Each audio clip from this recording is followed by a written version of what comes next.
Thank you, Honorable MP, for the constituency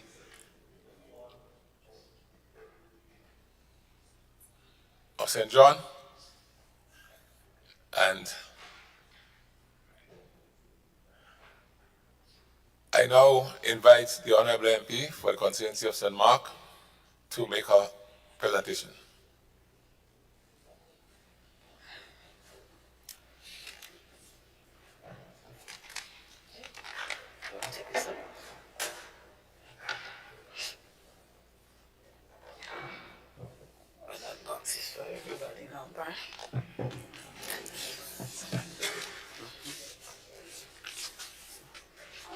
Thank you very much, Mr. Speaker. Mr. Speaker, I rise to give my contribution to the estimates of revenues and expenditure as presented by the Honorable Minister for Finance and Member for St. Patrick East.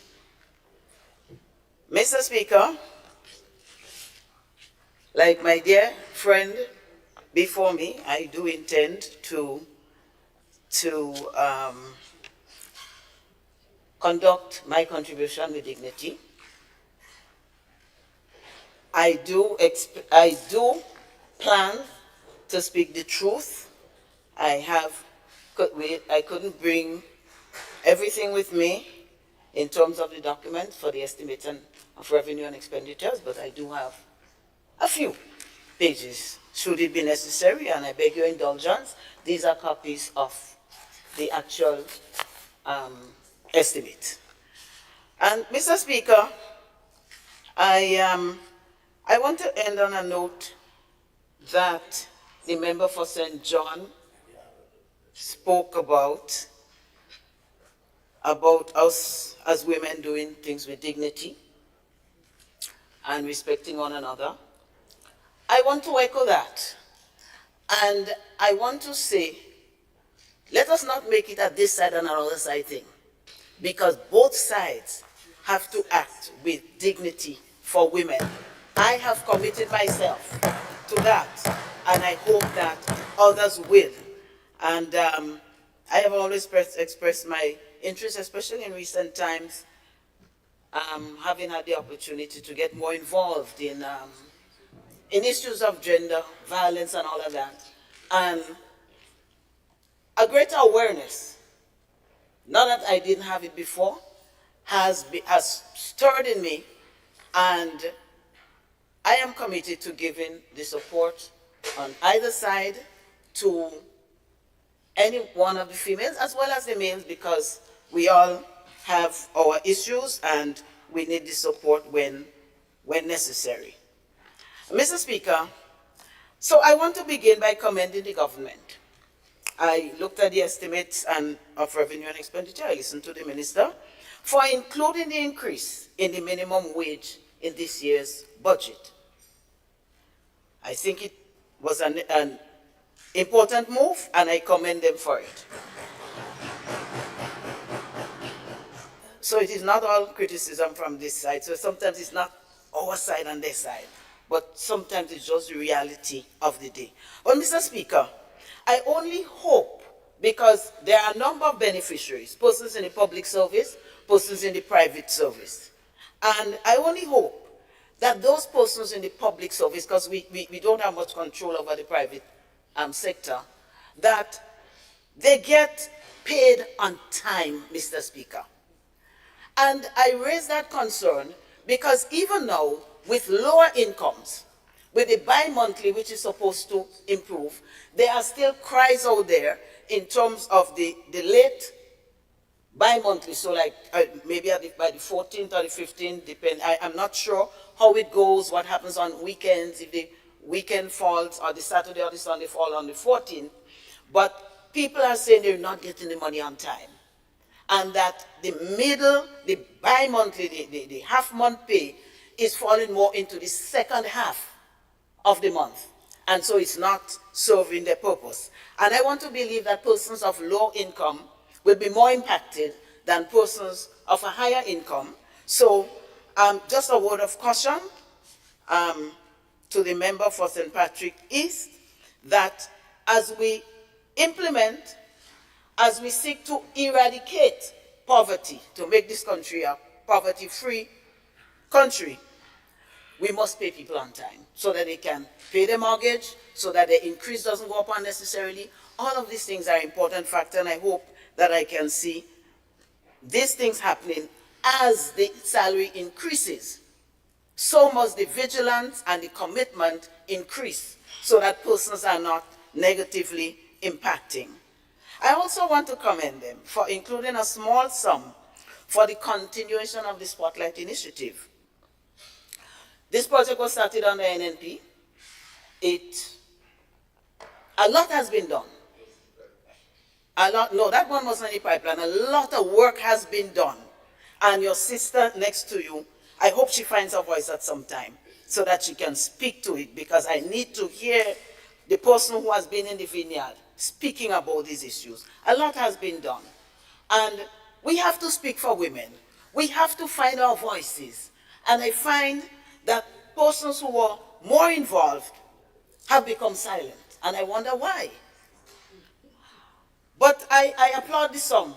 It's a small sum, not the quantity, but the gesture. I wouldn't equate it to tokenism, but I think it's close to that. When I look at the 0.15 or something, so like 150,000, for the magnitude and the importance of that project, I think it is financially underserved, but it is a start. So I compliment them for that. Mr. Speaker, I also think that this is an area that my former colleague would shine in, since the other two areas in which my colleague was involved, which is housing and seed, they have been severely and constantly battered by her present colleagues. And so I think that is an opportunity where I believe certain things were achieved, that maybe my colleague can find her voice and speak to these things. Whatsoever things are lovely, whatsoever things are good, let us deal with them. Mr. Speaker, it is easy to speak of collective responsibility, but when you have proudly held the rein for so many years and boasted of achievements, it is sad to hear the deafening silence. So, Mr. Speaker, these areas are of critical importance. Spotlight Initiative, domestic violence, housing, and seed. And I hope to hear something about what was achieved and commitments going forward. Mr. Speaker, I heard resounding table knocks when the restoration of the $150 was announced by the Minister for Finance. I was happy to. We on this side were happy to. I did not hear the sound of protest or commiseration with the people when it was removed. I never heard some people talk about it in public. So our work was to oppose then, my dear sister from St. John. We had to oppose then because we felt it was necessary. And it's obvious that you feel it was necessary to on that side, because after defending your actions and defending your actions, later on, 18 months later, when it is presented by the Minister for Finance, there is a resounding table knock. So it means then that we knew all along that this was the right thing to do. So just as we would have done some things that are not right, and they will do some things that are not right, when we have done something that is good, leave it there. And don't attack the poor people. We are not the ones attacking them. The people who took the 150 from them are the ones who are attacking the poor and the vulnerable. And if you do not give them that assistance with the seed, and I'm going to talk about this with my constituency, how I've seen a lot of young people, recipients of this, beneficiaries of the seed, and families rise, how that helped them to go to school and it gave them the support. So now they do not. And we on the road. We are on the road. My dear colleague from St. Andrews, Southwest, we are on the road to eliminating poverty, but it would not be in one sitting of the NDC government. It's going to take a while, and it's going to take everybody. But it must not discriminate which poor gets and which poor doesn't get. It must see people as Grenadians and as citizens and taxpayers, and that everyone deserves consideration and to be given that. Otherwise, we will never eradicate poverty, no matter what we say. Once we start selecting which side gets and which side doesn't get, we will not be able to eradicate poverty. But I have to go back to the knock. What happened here? What caused the change? The change of heart. That statement deserves such a vigorous table knocking. And then why wasn't it defended before? And even if you take it away, it takes you 18 months to bring it back, to realize that persons are suffering negatively impacted by this thing and that they needed it. I just ask myself the questions. Even when we make mistakes, we must be willing to accept it and change it. Some things don't need to take 18 months to change, because some things are changed by the stroke of the pen. Mr. Speaker, we must never let it look as though, because now we're happy and that we're going to be getting more money, we could afford to give the 150. And this is what it looks like to me. But it is very sad that we had to wait for us to get. And somebody mentioned that it takes courage to give a hike to your salary increase. It does take a certain measure. But you know what takes real courage? When you speak for the people, without knowing that you're going to get a raise, but knowing that they deserve it and you speak for them anyway, that is what takes real guts and real courage. And we on this side had it. So, Mr. Speaker, I want to be clear about the increase. That was discussed right here. But it was discussed before in the Finance Committee meeting, and subsequently it was discussed with the House Committee. I did write to you, Mr. Speaker, and say I was concerned about some of the procedures, and I wondered how it would be implemented. But I don't want to go into that. I think the increase was a good thing. I welcome it, and I want to go on record as saying that. And someone might ask, do we deserve it? Do we on this side deserve it? And I want to say yes, we do. Have we worked long and delivered? And I would say unequivocally, yes, we have worked long and hard. Mr. Speaker, but I still have a question. Are we the unintended beneficiaries? And I just put some questions behind it. Mr. Speaker, whatever it is, I welcome it. I welcome it because we deserve it.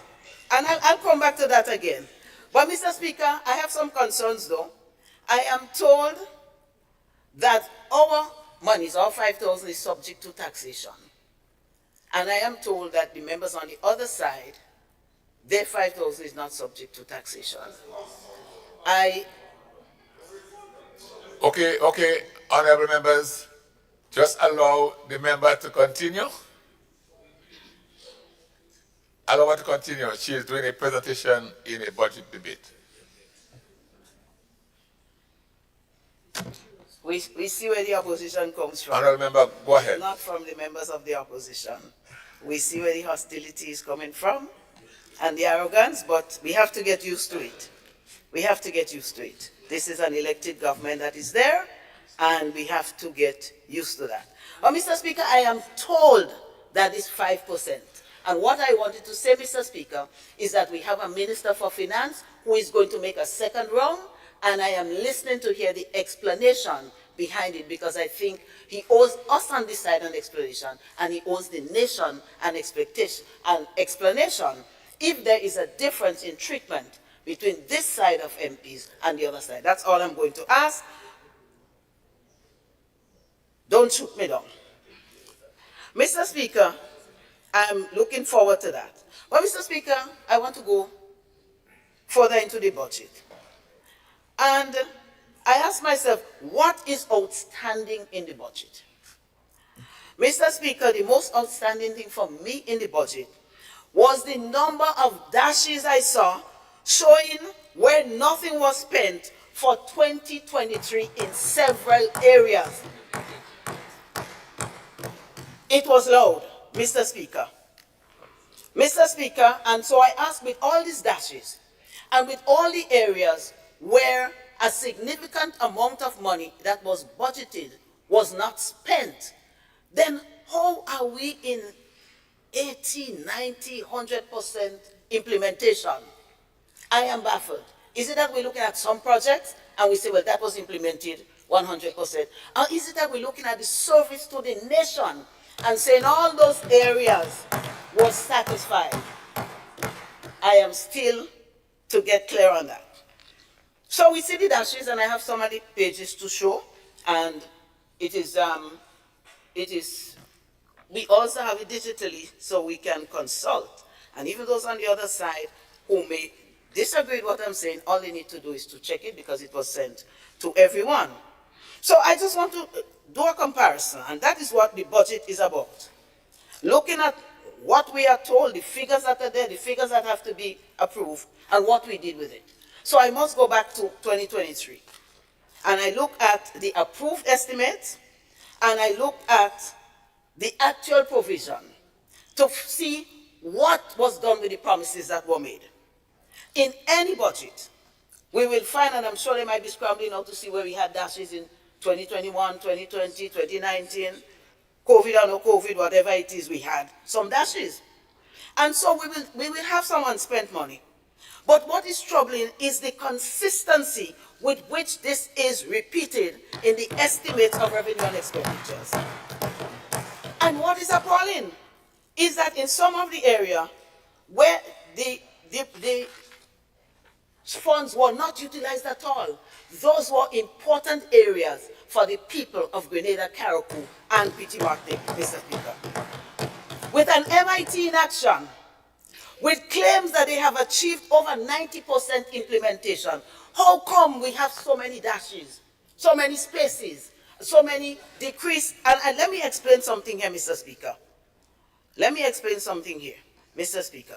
The most telling paper is the estimates of revenue and expenditures, because there you have to say what you promised, which is called the estimated amount, and you have to say what was achieved. It's called the actual provisional. All it says is what you promised, and it puts what you put out against what you promised. Mr. Speaker, this budget is sadly lacking in 2023 to show significant provisional, actual provisional and utilization of the funds that were placed in the hands and the responsibility of the Minister for Finance and the government of Grenada. Mr. Speaker, last year's health budget was the largest in the history of the tri-island state. But it was also the biggest failure in the history of the country. Almost every actual provisional is less than the approved estimate. So let's not forget, the approved estimate is what we say we're going to spend. That is the promise. And the actual provisional is what we did. We come in and we say we promise to do 3 things, and this is the money we're going to spend, and then we come back and say, in that regard of the 3 things, this is the money that was not spent. And so it is the actual provisional in this document is a broken promise by the NDC administration at this time, Mr. Speaker. Mr. Speaker, so I want to speak on health and wellness, because we all say, and maybe loosely and we don't think about it seriously, that the health of a nation is the wealth of a nation. But it is indeed so. And not just wealth in money, but wealth in terms of well-being, in terms of productivity, what they can do for the country. Health plays a critical role in this. But this is the ministry we heard so many cries about. No medication. Very little access to interventions that are provided by the private sector, which we on this side, when we were in office, we had a sum of money that would cover persons. I don't want to say the word poor, so I will say P. I don't want to call the P word, but cover people who fell into that category so that they can get a scan or something that is not available in the general hospital. And we did it effectively, Mr. Speaker. Mr. Speaker, staffing is a serious issue. Staffing is a very serious issue. And I cannot throw the blame on the doorstep of the other side. It is a global phenomenon. Whoever offers more money, more benefits, can attract more workers. But it means that you have a big fight because the bigger countries, and I know most of our nurses and doctors, they go to the US and they go to England. And we cannot compete because the rate of exchange alone, if they got the same salary, they'd be getting, what, 2.7 times more than what they would get here, plus other benefits and other benefits, which I would not go into in the interest of time. So people go. But the government then made an effort to do a little incentive, $500. We may say it's not a lot, but it's a start. And so I had no quarrel with it, Mr. Speaker. But the problem was that this same $500 had a tax on it. So it didn't end up being the full 500. But my problem was also that the same government who added the $2,000 allowance shortly after coming in, shortly, they don't spend 40 years, like some of us. Shortly after coming in, they put $2,000, and it's not taxable. So how are you giving people an incentive, and you're taxing them on it, and you incentivize yourself, and you do not pay a tax on it? Maybe no figures, the 2,000. So, Mr. Speaker, the salaries are sometimes very late, as some of them just say, late. You cannot carry on your own personal business with a salary at the time payment being inconsistent. You get it on time sometimes, you don't get it on time sometimes. 1 month falls into the other. And if I am just repeating what the people are saying on the ground, that they are not getting the salaries on time. And these are not people who come to me and ask me for money so they want me to feel sorry for them. But they just ventilating that they have difficulties. And that is why I tend to believe them, but I cannot say, Mr. Speaker. But if that is happening, is it a wonder there is poor staff morale? Is it a wonder that more and more are going? I don't know. We have to watch how we treat them because they are critical to the operations, the working of the Ministry of Health, and they are critical to our health as well. But, Mr. Speaker, the American government did a lot of things on paper, Mr. Speaker. So now I look, nice table knock. They did a lot of things on paper. So, for example, when we look at last year's budget, the approved estimates for 2023 was 35,690,176. So over 35 million. The actual provisional is what you deliver is 21,703,333. So I just subtract 21 from 35. That gives somewhere about $14 million. With so much deficit, so much need, then why wasn't that money spent? If it's admin, you need staffing, you go to Princess Alice, you have an ultrasound or something there that has been there for months and not so because you don't have the staff. Couldn't some money have been diverted to pay staff so that the ambulance don't have to be back and forth taking people down to St. George's for to do these interventions when they could easily transport one technical person and have them serve a number of people. Mr. Speaker, General Hospital, 50 million approved, $391,150. Out of that, 46,278,136. But we didn't have medication in the hospital for many times. So even if it's not a huge difference, but approximately 4 million could have done a lot in terms of medication, in terms of antibiotics, in terms of reagents, Mr. Speaker. And up till now, we do not know if the OECS PPS was paid. Up to now, we do not know. We've heard things, but the way things are coming in small bursts, you get now and you feel happy. Well, we have antibiotics, we have this, we have that. And within a week, it goes back down to nothing. So now you see it, now you don't. And there was money there in the estimates and revenues that could have diverted. We sat here in October, I think, to look at the supplementary estimates. That could have been done, monies could have been moved. There are laws that govern that, but monies could have been moved. Why is it then that these monies were not utilized? Community health service, 16 million plus approved, 11 million plus was the actual provisional. That's what was used. But, Mr. Speaker, international travel and subsistence, I found it very interesting. And I understand what my sister was saying.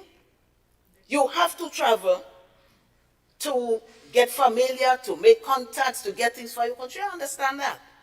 But when everything else in the ministry, almost everything,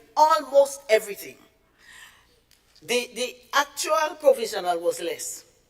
In travel and subsistence, $63,210 was approved for travel. Actual provisional, what was used? $156,393, almost 3 times the amount budgeted. But what was brought back? I heard a member over there said she bought things and she got projects, and that is good for the environment. And I will never be against it. That is good for the environment.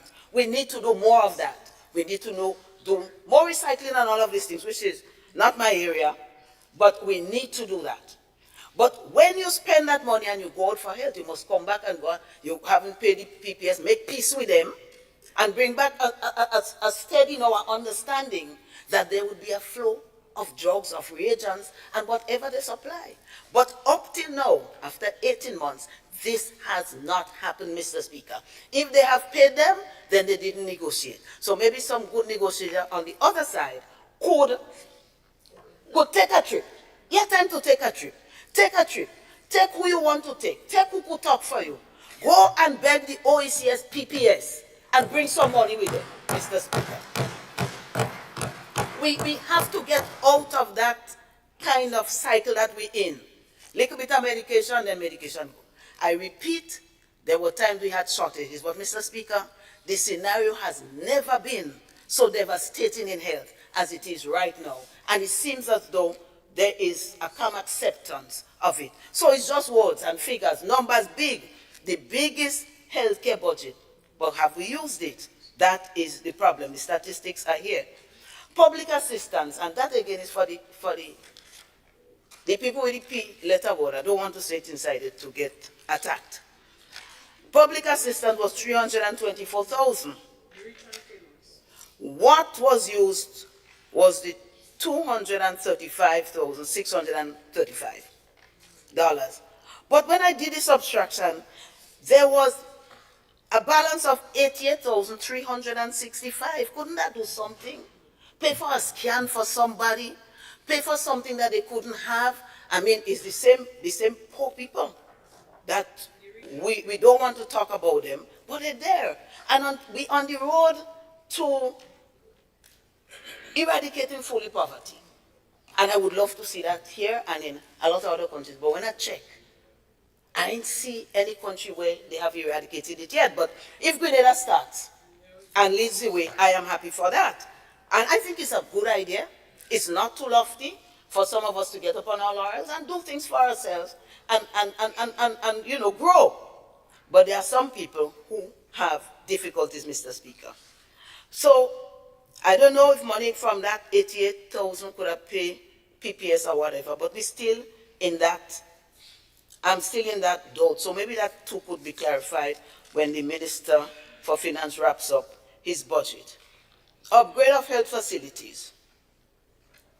3 million approved in the estimate, not even $500,000 used. $481,000 and $481,044. Mr. Speaker, another thing that caught my attention was the COVID health sector strengthening project. And you know why? Because, Mr. Speaker, we never totally eradicated COVID. It has always been there. I don't hear the stats. I guess I could probably go to the ministry to find it. I don't know what the stats are, but every now and then you hear of somebody who has COVID. So it is there. And we have been warned. And right now, the statistics are growing in other countries. People are dying, and people have died here. I don't know the statistics. But if you have a number of people getting COVID, somebody will die. That's the reality. And yet, 750,000 was approved. Not 1 cent was used. Then why? Actual provisional, nothing. Promise made, promise not kept. Mr. Speaker, so the COVID is still here with us. The 750,000 could no longer be used. I don't recall if any was put for that, so I wouldn't want to go there. But if there wasn't any, whatever has to happen to put some there in that fund, we have to start looking at communicable diseases, infectious diseases, and especially like COVID, because it is bad. There's a disease on children, and let's just say we're not giving advice. There's a respiratory, a lung disease that is affecting children and elderly people and killing them. I understand it started in China. It's now very apparent in the US. And whatever the US does, we get it eventually. So maybe some money for infectious diseases would have been good.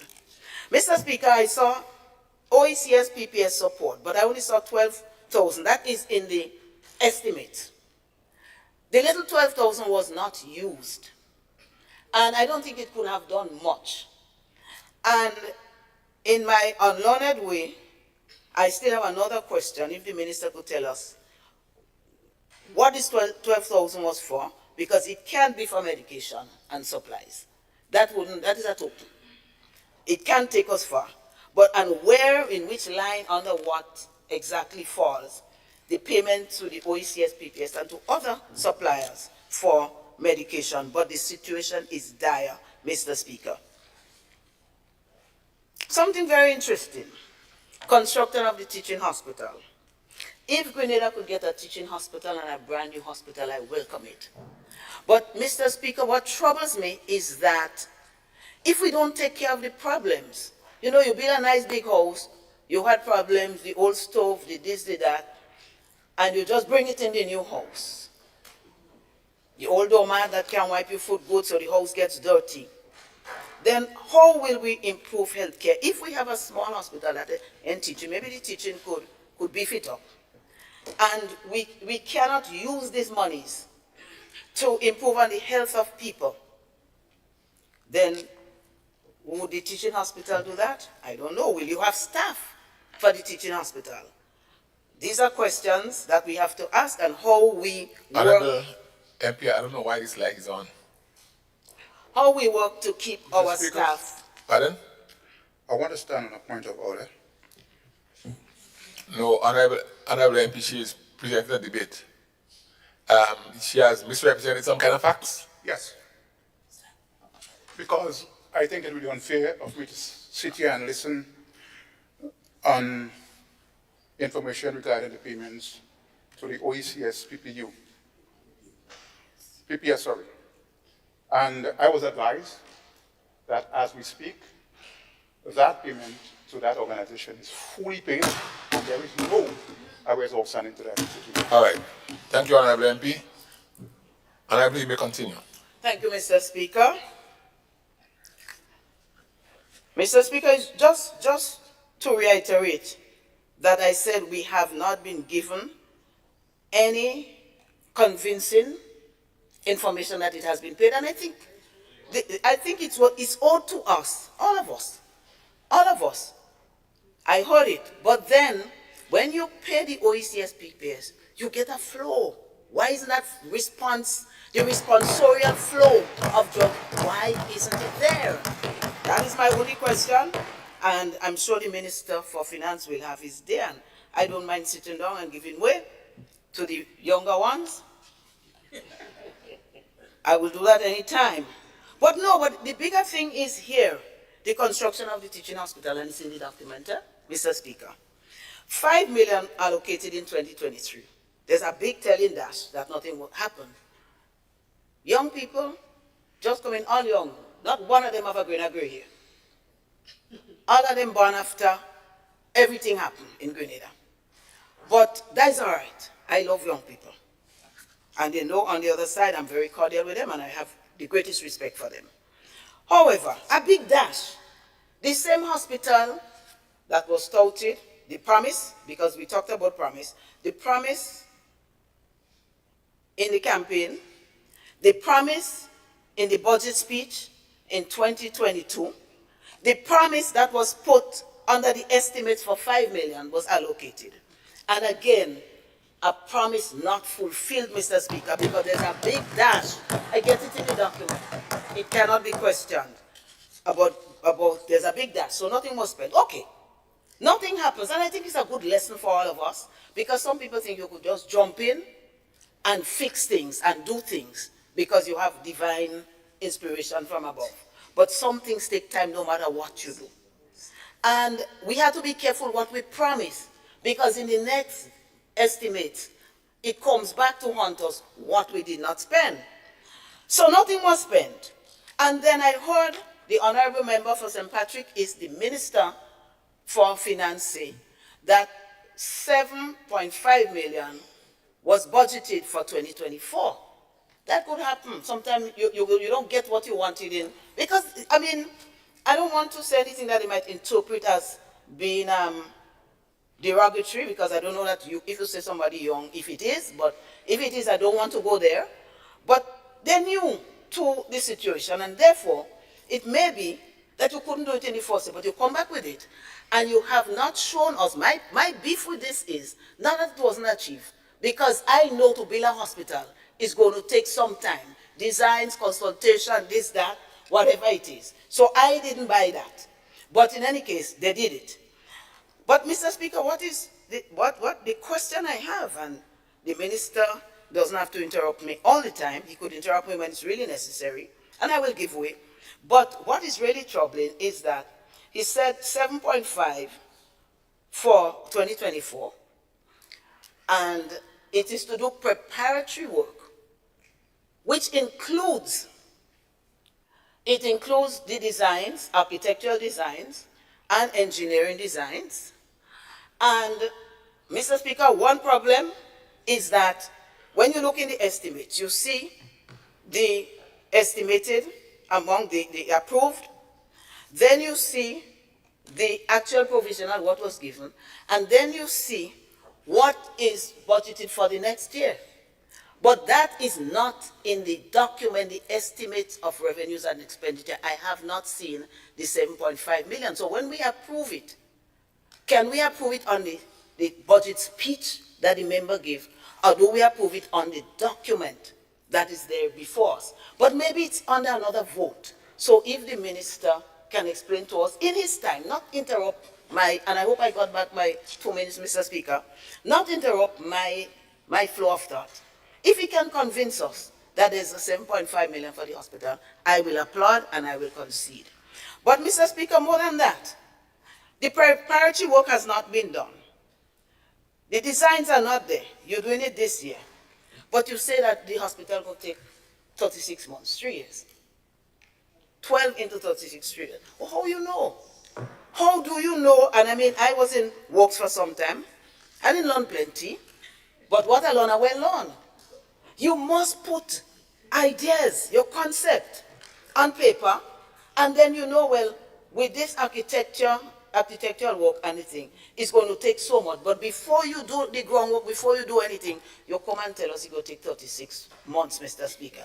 Mr. Speaker, I find that discouraging because we need authenticity. And I think it was just a figure that dropped on us to take it or leave it. So I look forward to hearing where that 7.5 million is.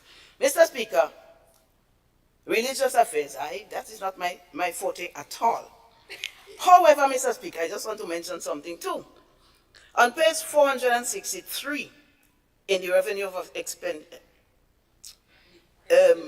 estimate of revenue and expenditure, I saw $500,000 for implementation of the religious affairs portfolio. That means the portfolio, my understanding is the structure, what is going to make it work, what is going to get people involved, what is going to make things happen, interact with the faith-based people and so on. I know there are some persons of strong faith on the other side. And maybe not. However, not even the little structure was implemented to say, well, let's call a few priests, a few nuns, a few this, a few religious people. Nothing started.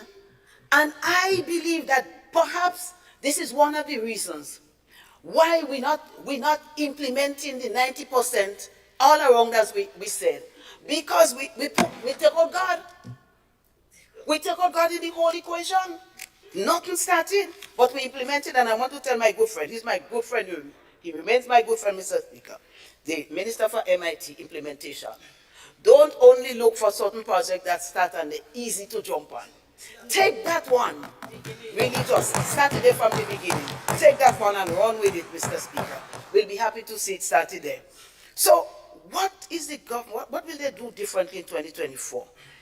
This is what the people want to hear, because if it didn't work, the transparency had to flow. It can be for one area, well, we did that and we don't hide in it, and other people hide it. What is going to be different? What can we expect? Mr. Speaker, on page 479, under achievements, nothing. Anyone could check it in the document. Page 479, nothing, because they have a column that says what you achieve. If you say you would have built 50 houses and you achieve 20, there's a column that says that. That column is empty. So by their own admission, they have done nothing. It's not me. I am looking at the document that they printed, and it doesn't say what the achievements are. So maybe again we will get that. Mr. Speaker, I want to move. Let me see. No, I can't move from health yet. I have one more little thing to say. Mr. Speaker, estimates of revenues and expenditure. With all these dashes, with all the non-delivery or the reduced delivery, I look at another interesting thing. The other increase that I see is the increase of the salary for the minister. Not personal, he's very cordial to me and I like him too. An increase from 85, I like everybody. 85,000, approved in 2023, 85,994, I index for that. Somebody had to get it. And the approved estimate for 2024 is $89,434. So, Mr. Speaker, I'm looking at the allowance for $2,000. I'm looking at what the senator is going to be getting now, $3,500. And I'm looking at those plenty dashes under health. And I'm asking myself, what has the minister done to get a raise? What has he done, Mr. Speaker? We have to justify that to the taxpayers.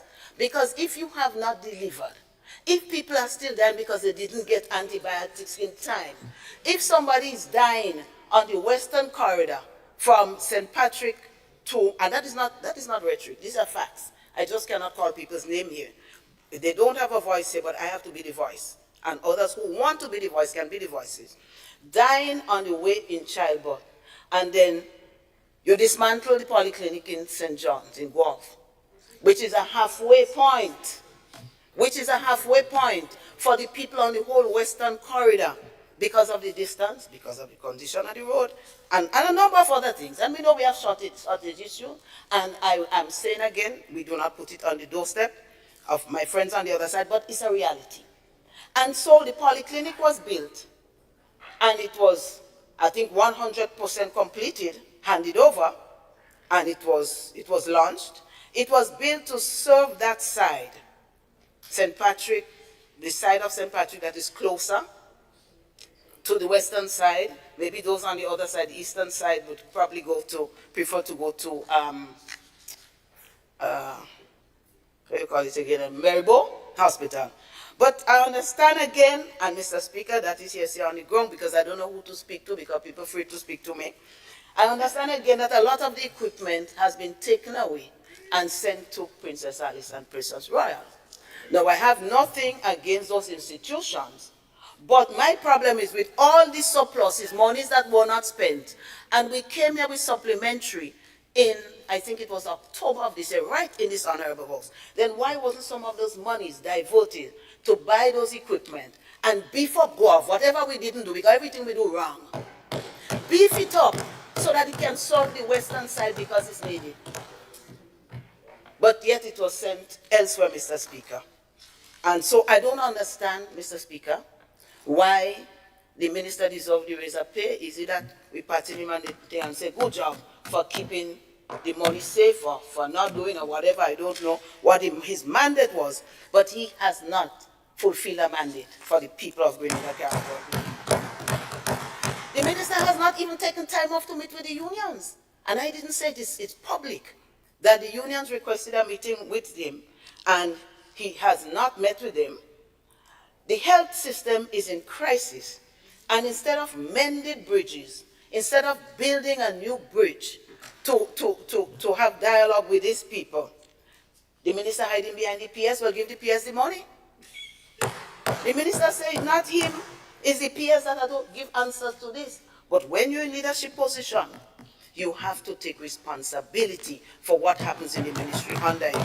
And don't put no public servant, don't put no PS or anybody there. Mr. Speaker, to conclude that, there's a lot more that can be said, but the approved estimate for health for 2023 was 114 million and some, and the actual provisional, what was delivered, was 87 million. We could do the math, a significant amount of millions, which could have serviced a lot more things and maybe saved some lives and made some people happier. But so it's no surprise when I saw a big event commissioning in the hospital, X-ray unit, CT scan, and whatnot, as though it just come, when the thing was already commissioned and it was in use. Then we commissioning it again. If you had more to do, if you had delivered, you won't have to go back and commission what was done by the government before you. So, you know, everybody have the thing. Mr. Speaker, I want to move to tourism, and I just want to say, remember again, the minister, the member for St. Patrick, is he boasted about tourism growing?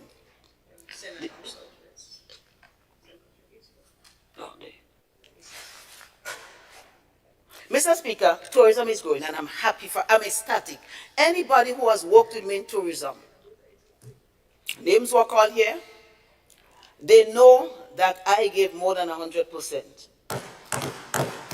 With the support of the government, people who form the government on this side, to keep those numbers going. It didn't come by accident. And so when I hear the member for St. David's and the Prime Minister talk about whose shoulders we're standing up on, they forget that a lot of the achievements are because they are standing on the shoulders of the new National Party administration. And I'm not looking for kudos. Because once you're comfortable yourself and you know you've done your best, some people might be more brilliant, they might turn out more. But once you've done your best, you are satisfied. So, Mr. Speaker, but somebody needs to tell them, because all of them over there are babies, not one body with a gray hair, as I said before. Everybody just come. They should tell them something. People who were there long, my time before, that your humble servant, I went with some national heroes, because that is the buzzword for today, for the day.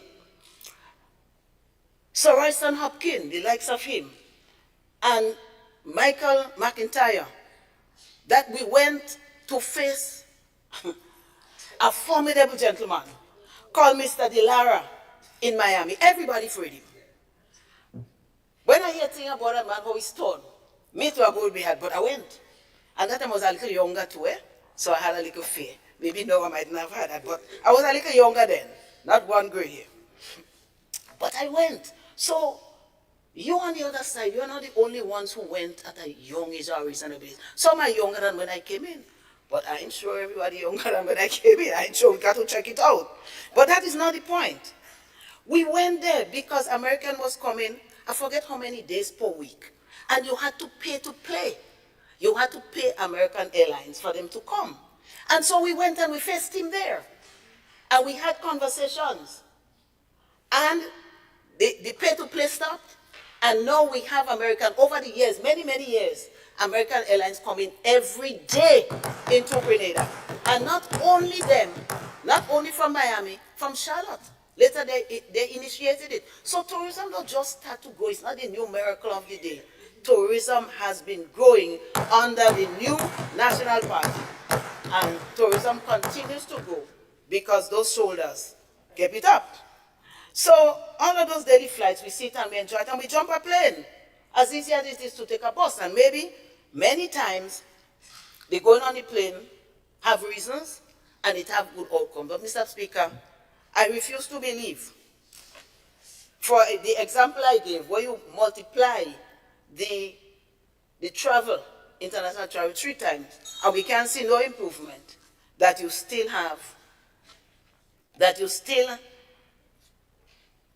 the bell got me a little bit, so I now have 10 minutes. Thank you for the notice. But the point is that you 3 times and you go, the cost to the taxpayers and what you bring back every day we was. Then what health are talking about there? Well, health we're talking about. You can't use solar panel if you ill or if you're dead. We need that. So, Mr. Speaker, somebody needs to tell them that we face the big international, bigger, and I don't want to go and make mistake, start reading it because it does have big this and big that. International names in the industry. We faced them virtually when we had COVID. People would like to think we didn't have a COVID and that COVID didn't slow down anything. But the reality is it did.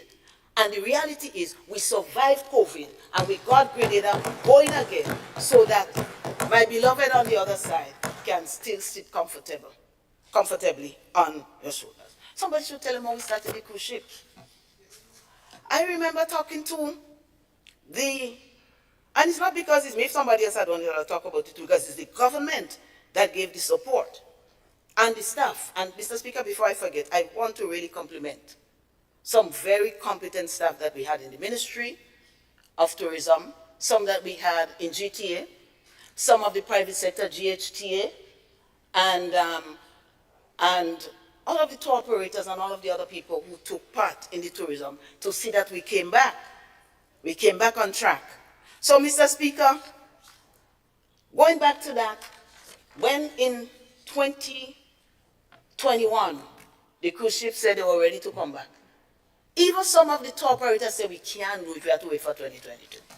And I said to them, I will not bring that message, because if we do not take the cruise ship calls now, cruise ships will reschedule, and they take more than 2 years to reschedule again to come back to your country. If you all want this industry to fly, we have to make sure that everything is in place. So I pulled up my sleeves and I did my work, Mr. Speaker. And maybe it wasn't perfect, but nobody could say I did not do my work. And I was supported ably by the government and by my NNP government members, Mr. Speaker, and I'm forever grateful to them because I'm sure some of them had doubts. COVID hadn't gone away and it still hasn't gone.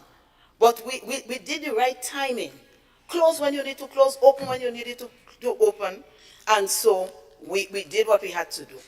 And Mr. Speaker, it takes courage to do a number of other things, but it takes courage to face COVID and to overcome it. It takes courage to go out there, to vaccinate. It takes courage to go out there and test people, to educate them physically, to give them the vitamins that they needed, Mr. Speaker. So, Mr. Speaker, that is why I'm saying the 5,000, I believe we deserve it. The manner in which it was done is questionable, but they say to give it up. Well, let them give up theirs first, and then I'll give up mine, because I have delivered. I have worked, Mr. Speaker, for what it is. Mr. Speaker, Mr. Speaker,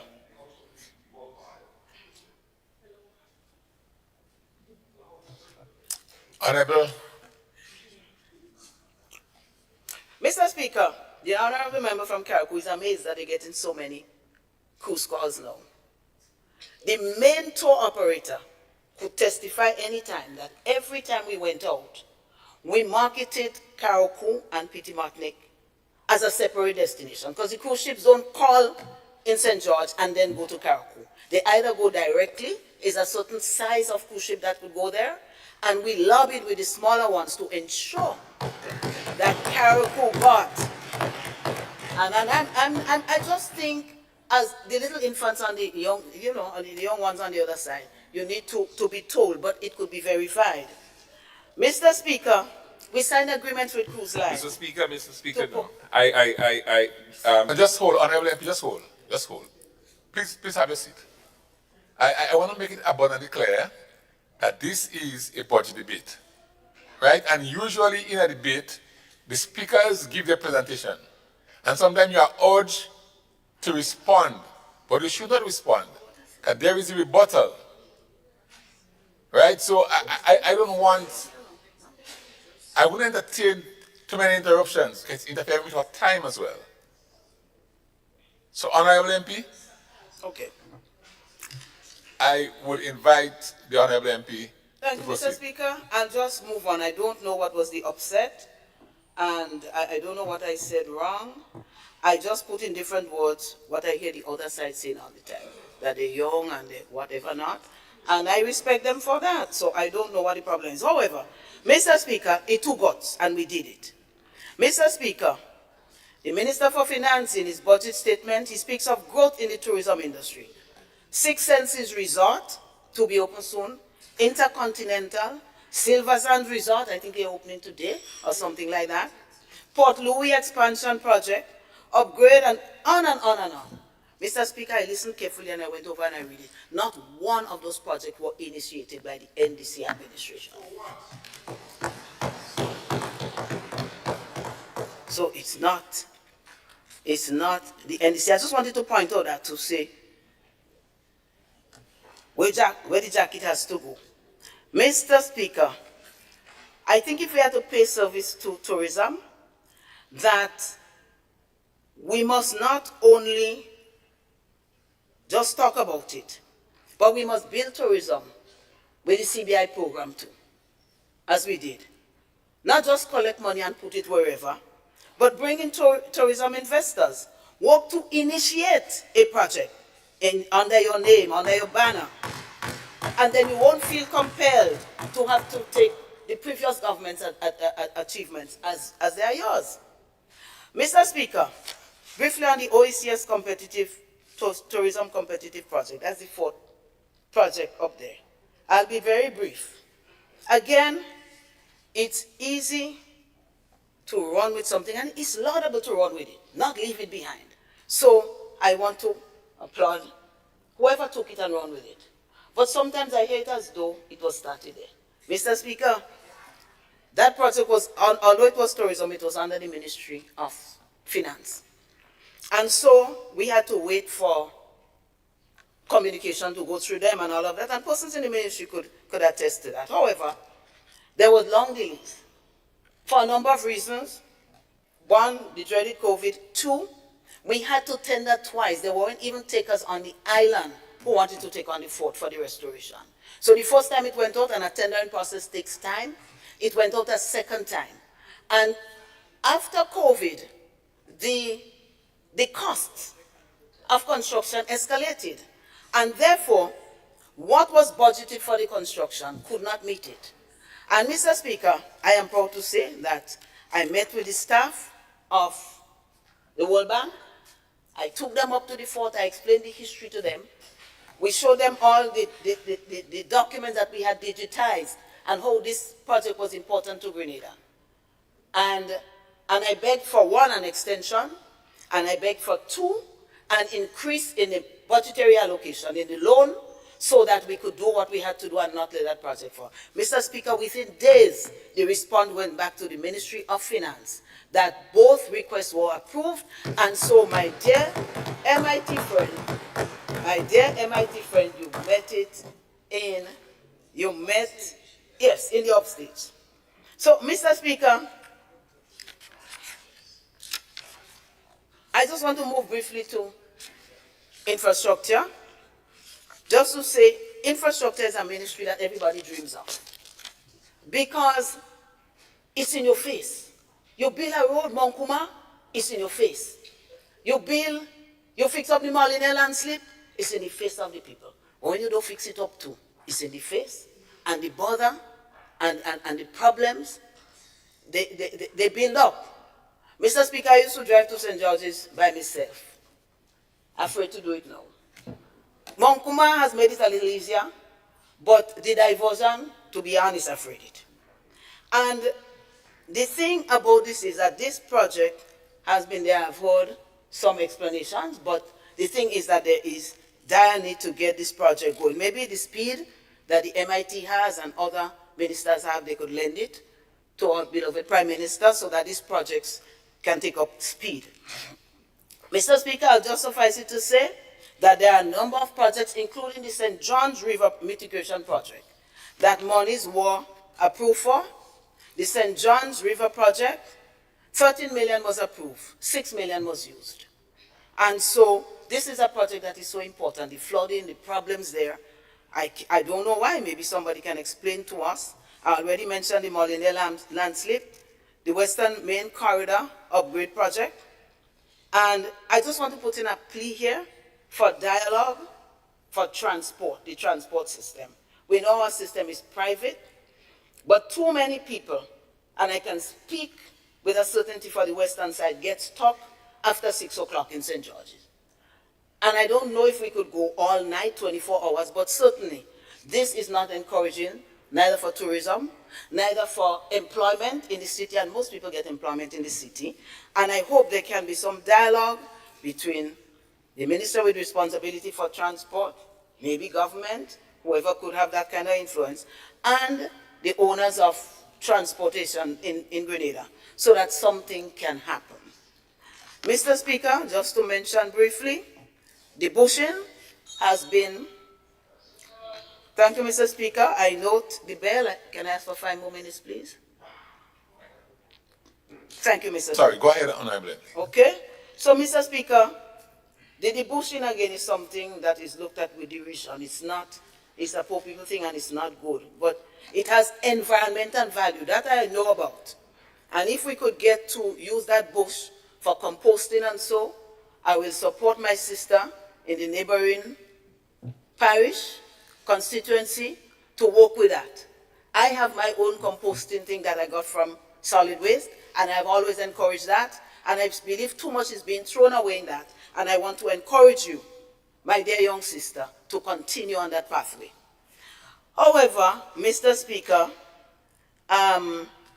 we need some more fortnights.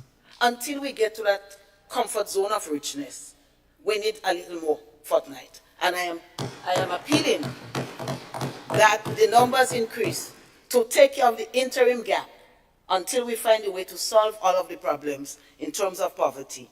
Let us see how we can help persons. Mr. Speaker, in terms of my constituency, our people have benefited from the programs. The seed, the housing, we used to call it toilet and bathroom program because we didn't have a fancy name as the wash, but it kind of equates to the wash a little bit. Not a little, but in a great deal. So, the old wash program, a lot of people benefited. And they got a quality of life, Mr. Speaker. And Mr. Speaker, the Emmalin program, the Empower, the Fly, and all of those other programs, a number of young men and women got jobs, and so we were able to eradicate poverty for them and for their families. And I wish more could be done. So let us not vilify and attack the Emmalin program as though it was not all done. Let us just walk around the hotel sector and wherever and ask them, what were you before? And you will see some people have a reason to leadership position, having come through the Empower program and the Emmalin program, and St. Mark benefited from that. Mr. Speaker, it takes time. And if we are to eradicate poverty, I am also willing to work with my friend from St. Andrew Southwest to see how we can do it. But I don't know, the Bible said the poor will always be with us. So how we work that out, I do not know. Mr. Speaker, in terms of the city, I just want to mention one person. I wouldn't mention by name. But this has saddened me. Because as we look for national heroes, we can't know all. But we could make efforts to find out and show them some level of respect. So there's one gentleman. He served St. Mark in football and cricket. He served Grenada, I think in both, and I stand corrected if he's not in both, but at least in one, in the Windwards, whatever competition. Now the gentleman is disabled. And the first thing that was done after we lost election, he was getting 350, they take away 300 and they give him at 50. I find that was so sad and so demeaning. We thought for the poor, but it was taken away and he had no other source of income. I thought at least there may be some people who may not be deserving of being there, and if that is proven and they're taken out, I have no problem with that. But I think the work must be done before just chopping off somebody from the seed program. Mr. Speaker, I have a lot more, but I will just want to end on the fishing industry, which has grown in St. Mark in leaps and bounds, especially an area called Waltham, where a lot of the fishermen are young fishermen, and we like to see that too. So, Mr. Speaker, when I looked at the stats for 2022, St. Mark was fourth after St. George, which is a huge parish, St. Andrew, huge again, and St. John with approximately 210,000 pounds catch for the year 2022. That is very laudable and applaudable, and it is of a little favor now, even if I alone have to do it. But those people there, you know, now you have to put your fish in cooler bins. And they have no place to put the cooler bins except maybe put it in the road. And so they appealed to us, and the NNP government approved a land expansion, land reclamation, so that they could have drawings were done and so on, and a contract was signed. And in 18 months, that one blocked the pipeline. I would like to see my dear Minister for MIT unblock that pipeline in that instance, not in all. Give the young fishermen a chance to improve on the industry and to grow. I remember asking about the question and I was told some design problem. If it's design problem, well, it needs to be fixed, but I hope that something would go in favor of those fishermen and they would have some place where they can raise their bins so that you can sell fish of quality. No, you can't fish freeze. No, you can't freeze fish. You have to put it in bins. And so, on the side of the youths, I am begging that if we say we love them, let us show more attention to them. Let us help them to move upwards. They buy their own bins, they buy their boats, they do that, that's fine. But when they need the land, I hope this government will lend a hearing ear and give that to those people. I do not beg for myself. I can always take care of myself one way or the other.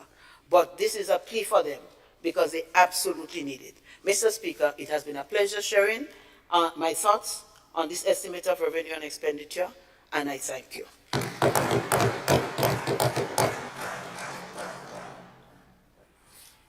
Thank you very much, Honorable MP, for the constituency of St. Mark.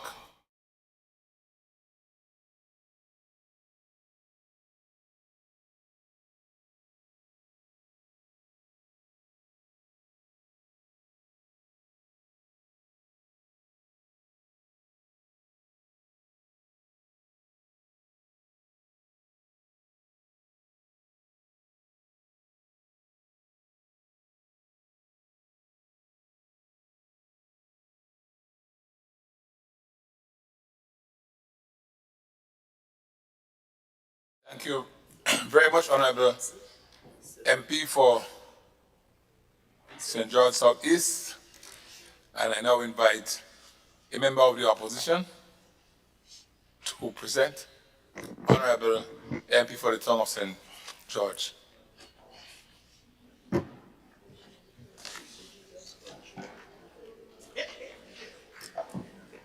Thank you, Mr. Speaker.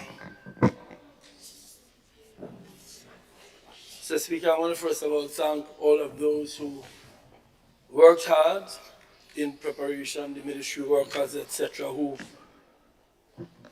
prepared this budget so that we can stand here today and have this debate.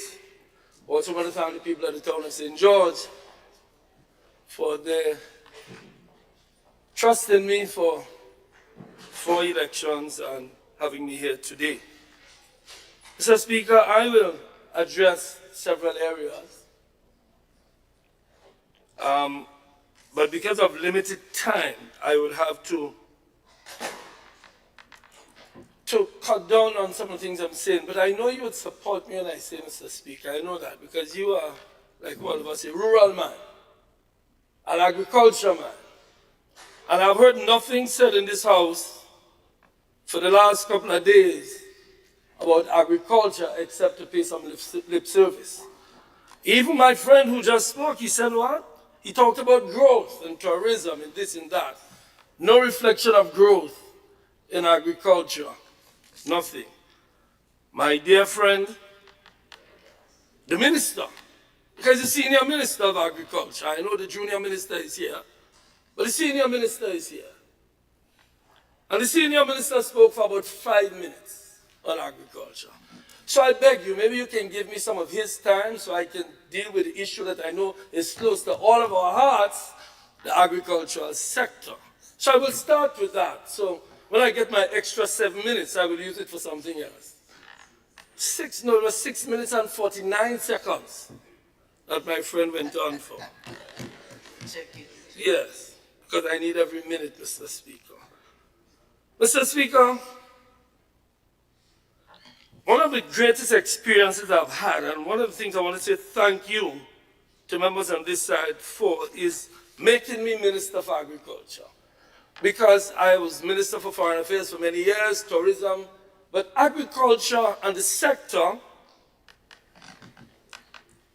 really opened my eyes, not only to the challenges faced in the sector, but the potential of the agricultural sector. So I feel impelled, Mr. Speaker, to speak for farmers and agricultural businessmen here this morning. So I'll spend more time than I would normally spend because I have several areas to cover.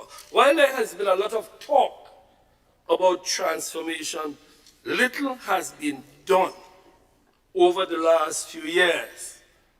2 years. You know, Mr. Speaker, I'm looking forward to the day when the word previous administration would not be used in here and we talk about the last year, the last 2 years. But maybe I'm too optimistic, but I look forward to that because what we are debating here today is what took place for the last year and a half. I am sure farmers will agree with me. Farmers will agree with me when I say little has been done. The Minister of Mobilization, I think is also transformation in his ministry's name, has done a lot. In the south, he's painting up the place. The tunnel in the town got a spanking new paint job over the last few weeks. It looks bright. But I haven't seen it in the countryside. I haven't seen him doing agricultural roads. I haven't seen him doing anything to transform. In fact, Mr. Speaker, if you ask me, we have not even come up with the idea of what the agricultural transformation means. And we must start there. We must start, my good friend, the Senior Minister of Agriculture gave us a lovely lecture on economic theory, which he called the economic philosophy. He said that we are going to remove, we should, essentially he was giving us a lecture on the role of the government. And it seems to me he had You know what Adam Smith called the invisible hand? The invisible hand is going to run the show, and I see there is an invisible hand on agriculture. It's absolutely invisible. Mr. Speaker, he told us, according to his economic theory, we are going to get rid of poverty in 5 years. We'll work with him on that. I love the idea. 5 years. I should be around still. But nothing on how we deal with the current issues. The minister spoke a lot about his constituency. He did something and he said, and people say, you've been already, so I guess you don't have to campaign again. We're good. But his comments on the campaign trail, I never forget. You know, there was a Sunday morning, Mr. Speaker, I was on a farm high up in a mountain. And I was listening to a radio program, and that radio program was an NDC program where the minister spoke about what the sector needs, spoke about lands and land use policy, and finance and roads. Very good. In fact, I remember it so much. You know, when something happens and you remember where you were, I was on the top of a mountain in northeastern Georgia, and I wrote it down because it made sense. What he was saying made sense to the extent that I've spoken about it. But Your Honor, I said, Your Honor, sorry, I live in the court. Mr. Speaker, here, what he's supposed to be doing here is implementing the promises made in the campaign. Not campaigning, we've done with the campaigning. This is implementation, and it is clear that agriculture is not his priority. Maybe he has too much. Maybe his junior minister needs to take more control. I don't know. I can't offer any solutions, but the minister certainly is quite busy. His tourism, I mean, when you call his name in an event, Mr. Speaker, the event nearly done before you finish. Let's talk about marketing board. Let's talk about marketing board. Let's start with marketing board. And he's my friend, Mr. Speaker, my really good friend. We right through school together. Mr. Speaker,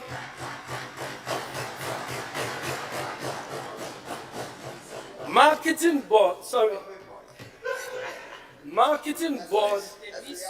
we welcome the leader of the opposition to the House, Mr. Speaker. He came in as usual with a flair. The father of the House. They try to call your grandfather, I say no, father. Father of the House. Mr. Speaker, marketing board, the minister delivering the budget said, and it's the first time I heard it and my hair went up, that it's going to be a private sector-led entity. It falls into the philosophy espoused by my brother from St. Andrew Southwest, that we are moving what was a government entity, not to a public-private, but to a private sector-led entity. That is what was said in the budget. But that is not what has been said over the years. We spoke about government, a partnership. Now, I don't know any partnership where the private sector would lead and be willing to follow those who they're leading. It means, therefore, they will have a leading role and the private sector will control marketing board. Let's go back to what marketing board was established to do. Let us go back to the vision. My friend was there. It was supposed to, the Marketing and National Import Board, to find markets for farmers, and they were supposed to get inputs in at a good cost. The private sector motive is profit. And I'm not criticizing it, I'm saying that is what it is. My friend is an economist.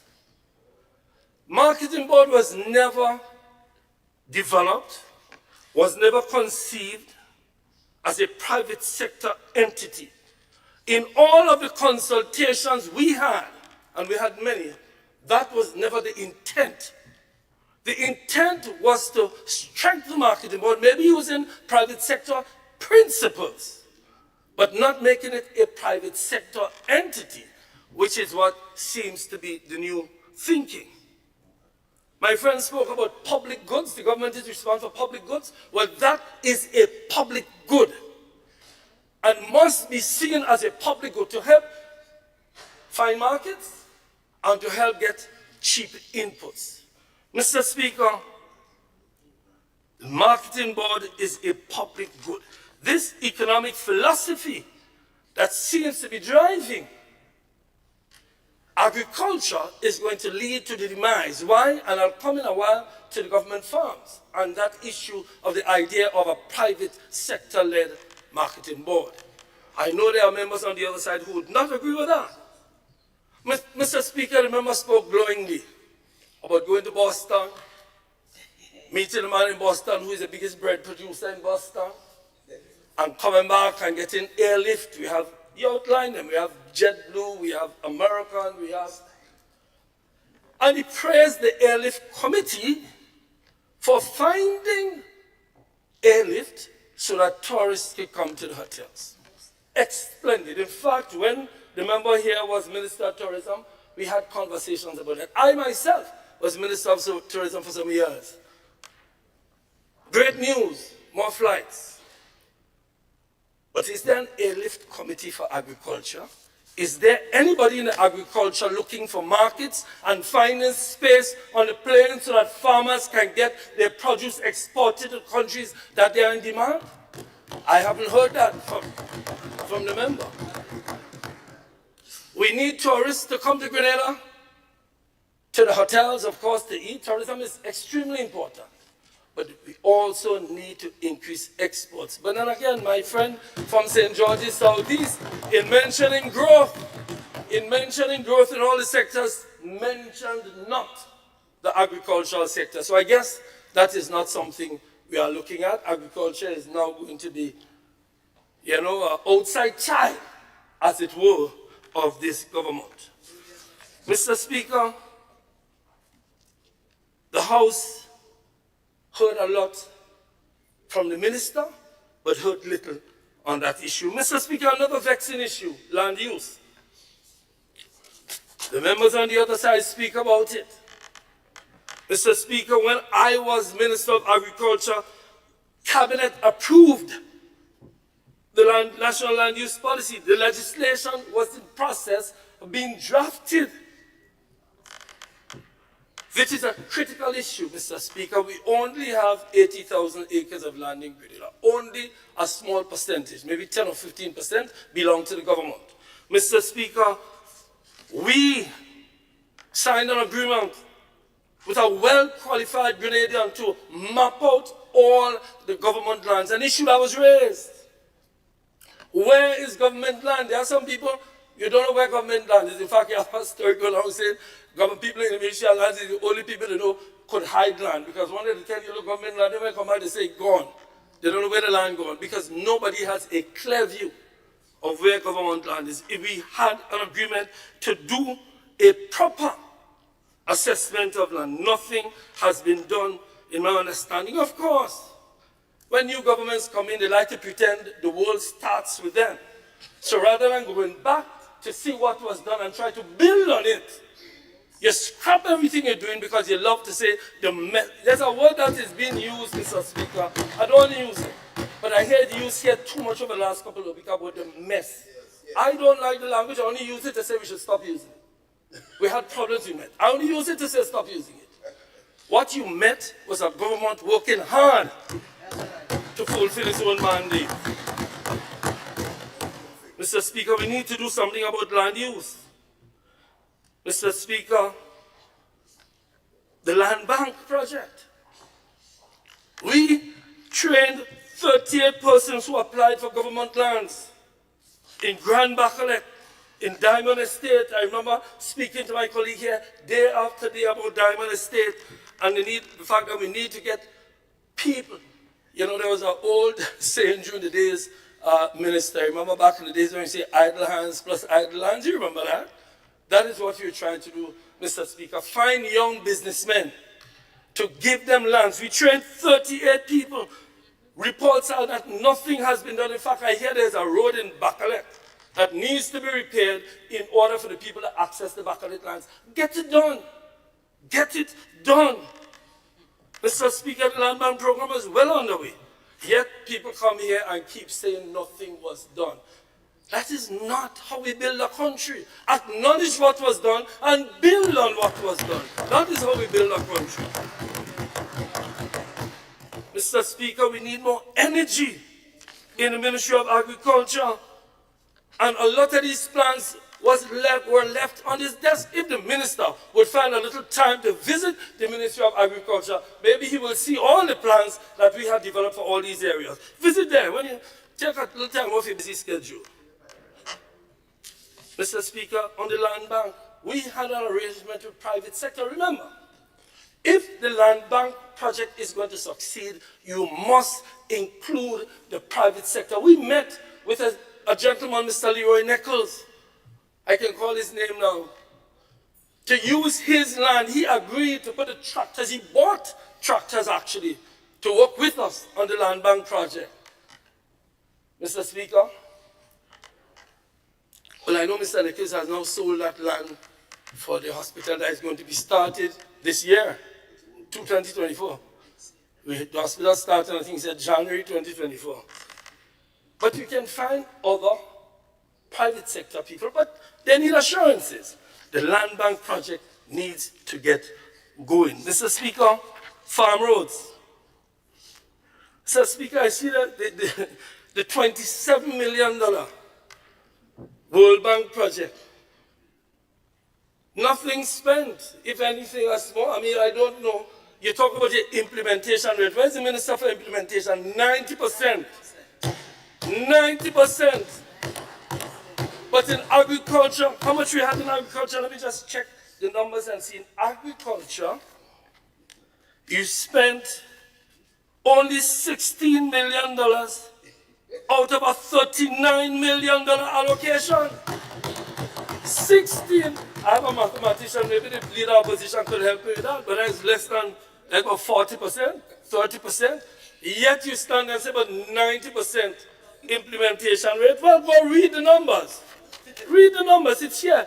16 million, and yet 23 million remain unspent. Mr. Speaker, yet you increased the budget this year. Well, you're going to be, what would be doing, not increasing the budget, but increasing you'll be increasing the rate at which you don't implement. That's what you're increasing, the rate at which you don't implement. Mr. Speaker, farm roads. We were continuing the implementation of a $48 million farm road program. Several roads were started. I remember, go visit the Barrick Road in St. Patrick, you'll see one of them. We have done a lot on roads in this country. The question is not where is our roads, where are the roads that you budgeted to build over the last year and a half? That is what you need to be asking. Not what we did, what have you done? Farm labor support. Mr. Speaker, well, I never get so much blows as a minister on the farm labor support program. Cost up and down. Who gets in and who ain't getting is a party program. But speak to the farmers. I spoke to a farmer yesterday about this farm labor program. You see, labor, and again, my dear friend, economist, labor in agriculture is difficult. We need to sit and have a conversation about it. Not a tribal conversation, a conversation of getting adequate labor and getting adequate prices for labor in the agricultural sector. Until then, the government farm labor program is critical for farmers. I had a farmer call me yesterday nearly in tears, not crying about the program, crying that he can't find labor. That is why, and member on the other side, that is where the public good comes in. That is where your economic philosophy falls down. The government, the state has to play a much more interventionist role in small economies like ours. You can talk what you want about private sector. The private sector is led by profit, and not all sectors provide them with a profit. That is an incentive for them to get into it, just like agriculture, Mr. Speaker. Mr. Speaker, government estates. And I know we make a lot of mass about government estates, but let me just tell you this. Let me acknowledge this, that the previous government did try your economic philosophy on some of the estates. We tried your economic philosophy. We found a group of Grenadian investors, and they went to Grand Bras. And we found a regional investor and went to Bellevue. So if you want to see an example of your philosophy failing, look at what happened there. There was not sufficient incentive for them to develop. That is why we moved. Don't come here and say you took back Grand Bras. We took back the Grand Bras estate and put it under the ministry's control. That is a fact. And it's a fact, my brother. It is a fact. We, additionally, with Grand Bras, pursued some developmental projects there. But let me tell you, on the Bellevue estate, yes, and there was a contract. But it did not work out because the private sector driven, just like you will find out with the marketing board eventually. You'll find it out. Take your time. You'll find out that the private sector is motivated by profit, and when there's no profit, nothing is done. But there are sectors, remember, where the state, you act as if there are no people who are vulnerable. You act as if there are people who need.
Try to sort it out. Yes, I think we're good now, Mr. Speaker. Thank you. Thank you, Mr. Speaker. Sorry about that. All right. Mr. Speaker, I was making a point about our government estates, in all seriousness. We did try the private market. We did. And found that it didn't work because the private sector was unable to get the returns that they wanted. So we moved to take back Grand Bras. And on Grand Bras estate, Mr. Speaker, 39 acres were rehabilitated. There was a 10-year plan done, and it's sitting on your desk in the ministry. It was fully back in government's hands, Mr. Speaker, 500. Mike has gone again. Something isn't quite right with the system.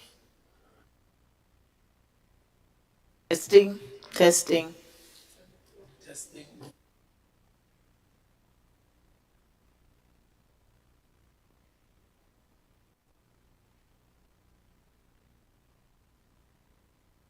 Mr. Speaker. Mr. Speaker, $500,000 was spent in the year I was there. The farm labor program was used to develop the estate. The plan was to do two things. One, develop some new crops there. I'll come back to that later, some new crops.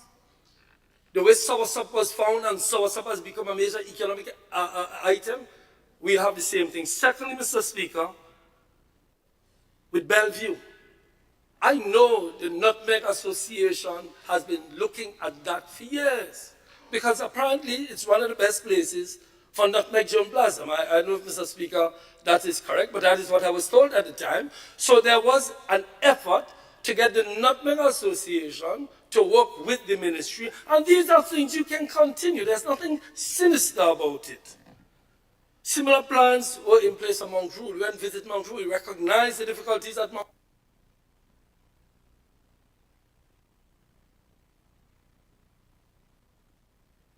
Honorable, you have to keep watching your light as well because it has gone again. Yes, Mr. Speaker. So I'm not sure it's recording.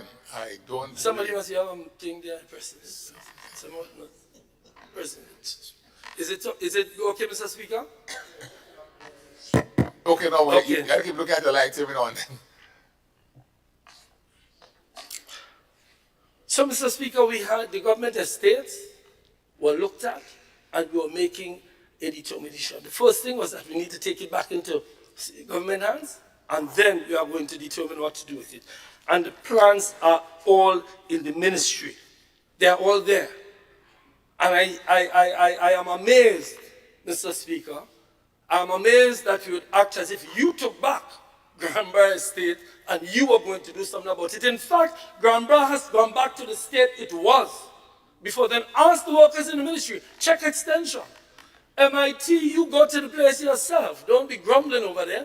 Go to Granborough Estate and tell me the state now and find out what the state was 2.5 years ago.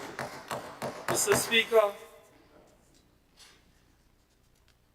refrigeration, an urgent need. I know it's something that the ministry is looking at. I know my friend is looking at it. I understand that there are 20 containers available, refrigerated containers. I welcome that. If it would only be put to use for the farmers now.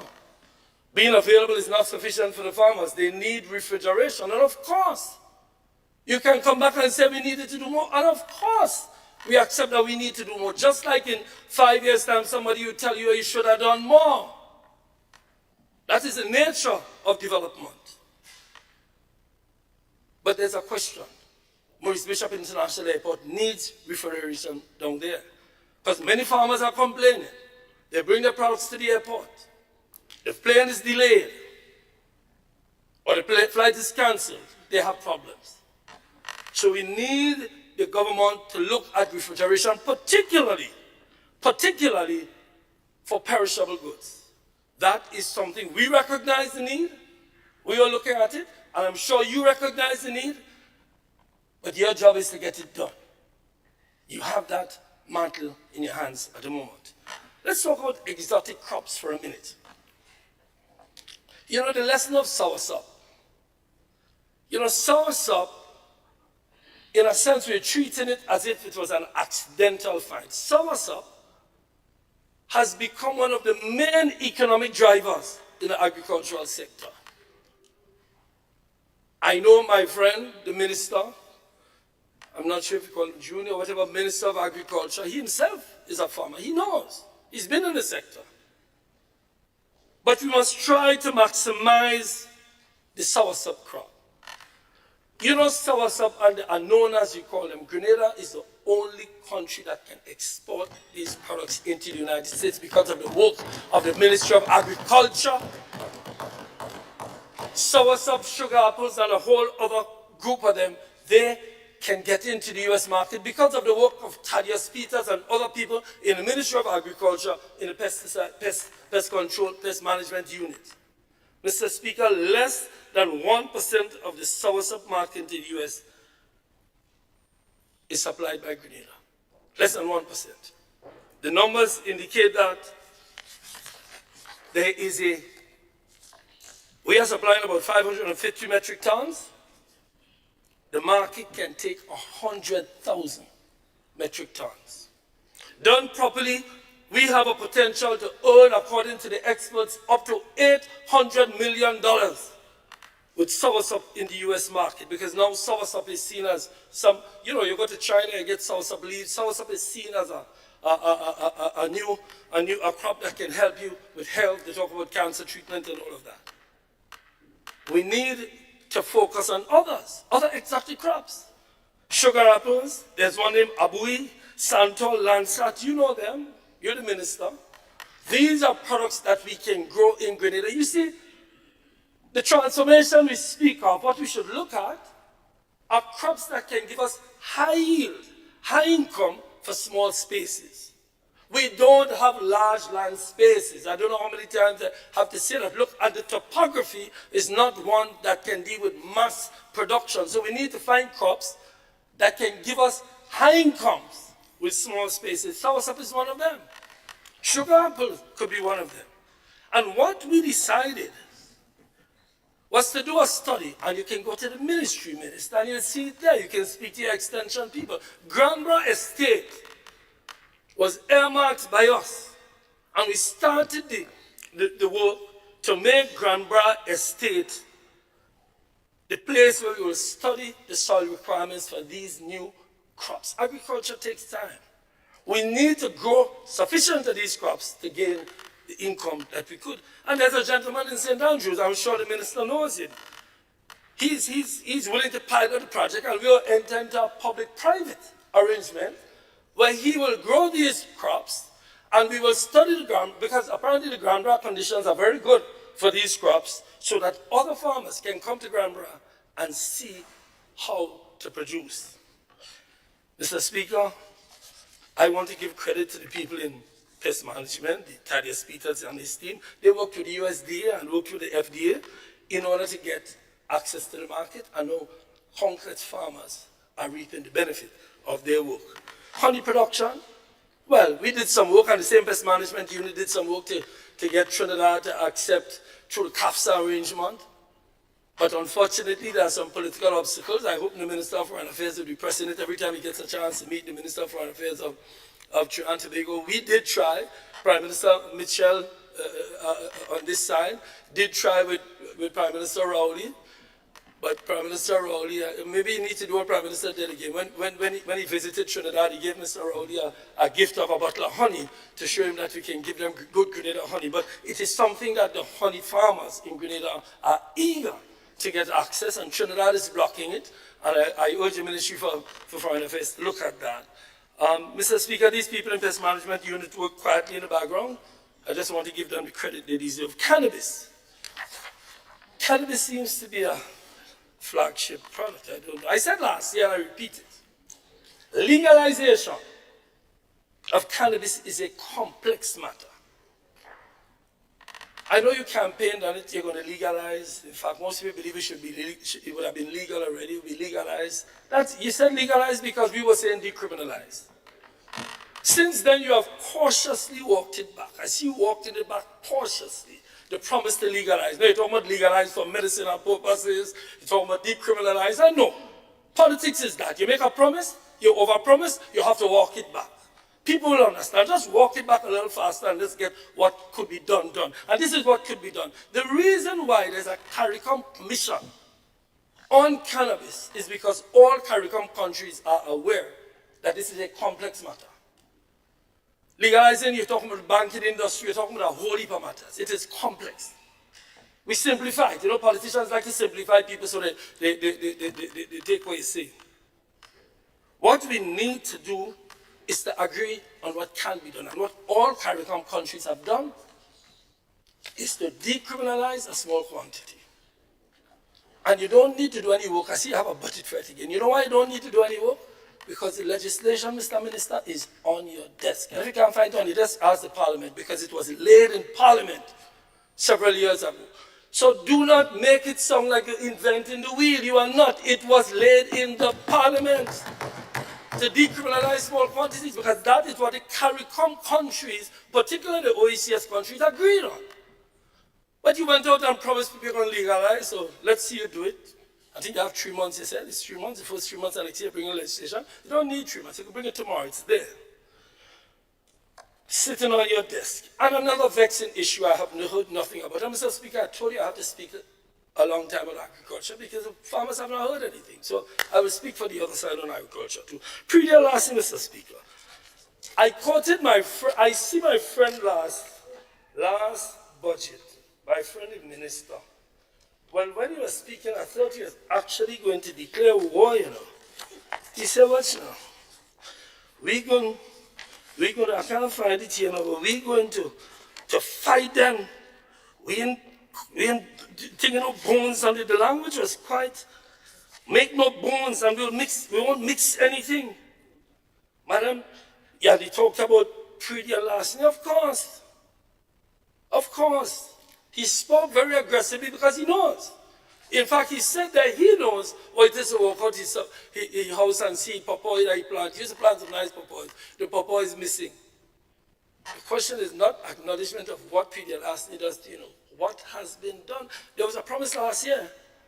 I see it in this budget that you get bikes, you get scooters, you get all kinds of things to make sure pre-deal last year. So when we were dealing with it on the campaign trail, you beat us from top to bottom. Nothing has been done, Mr. Speaker. We had in the ministry a senior police officer, very senior. He was based there, he's no longer there. Now I hear talk about getting some wardens. Mr. Speaker, nothing wrong with getting wardens for pre-deal last year, but you need to send a strong signal.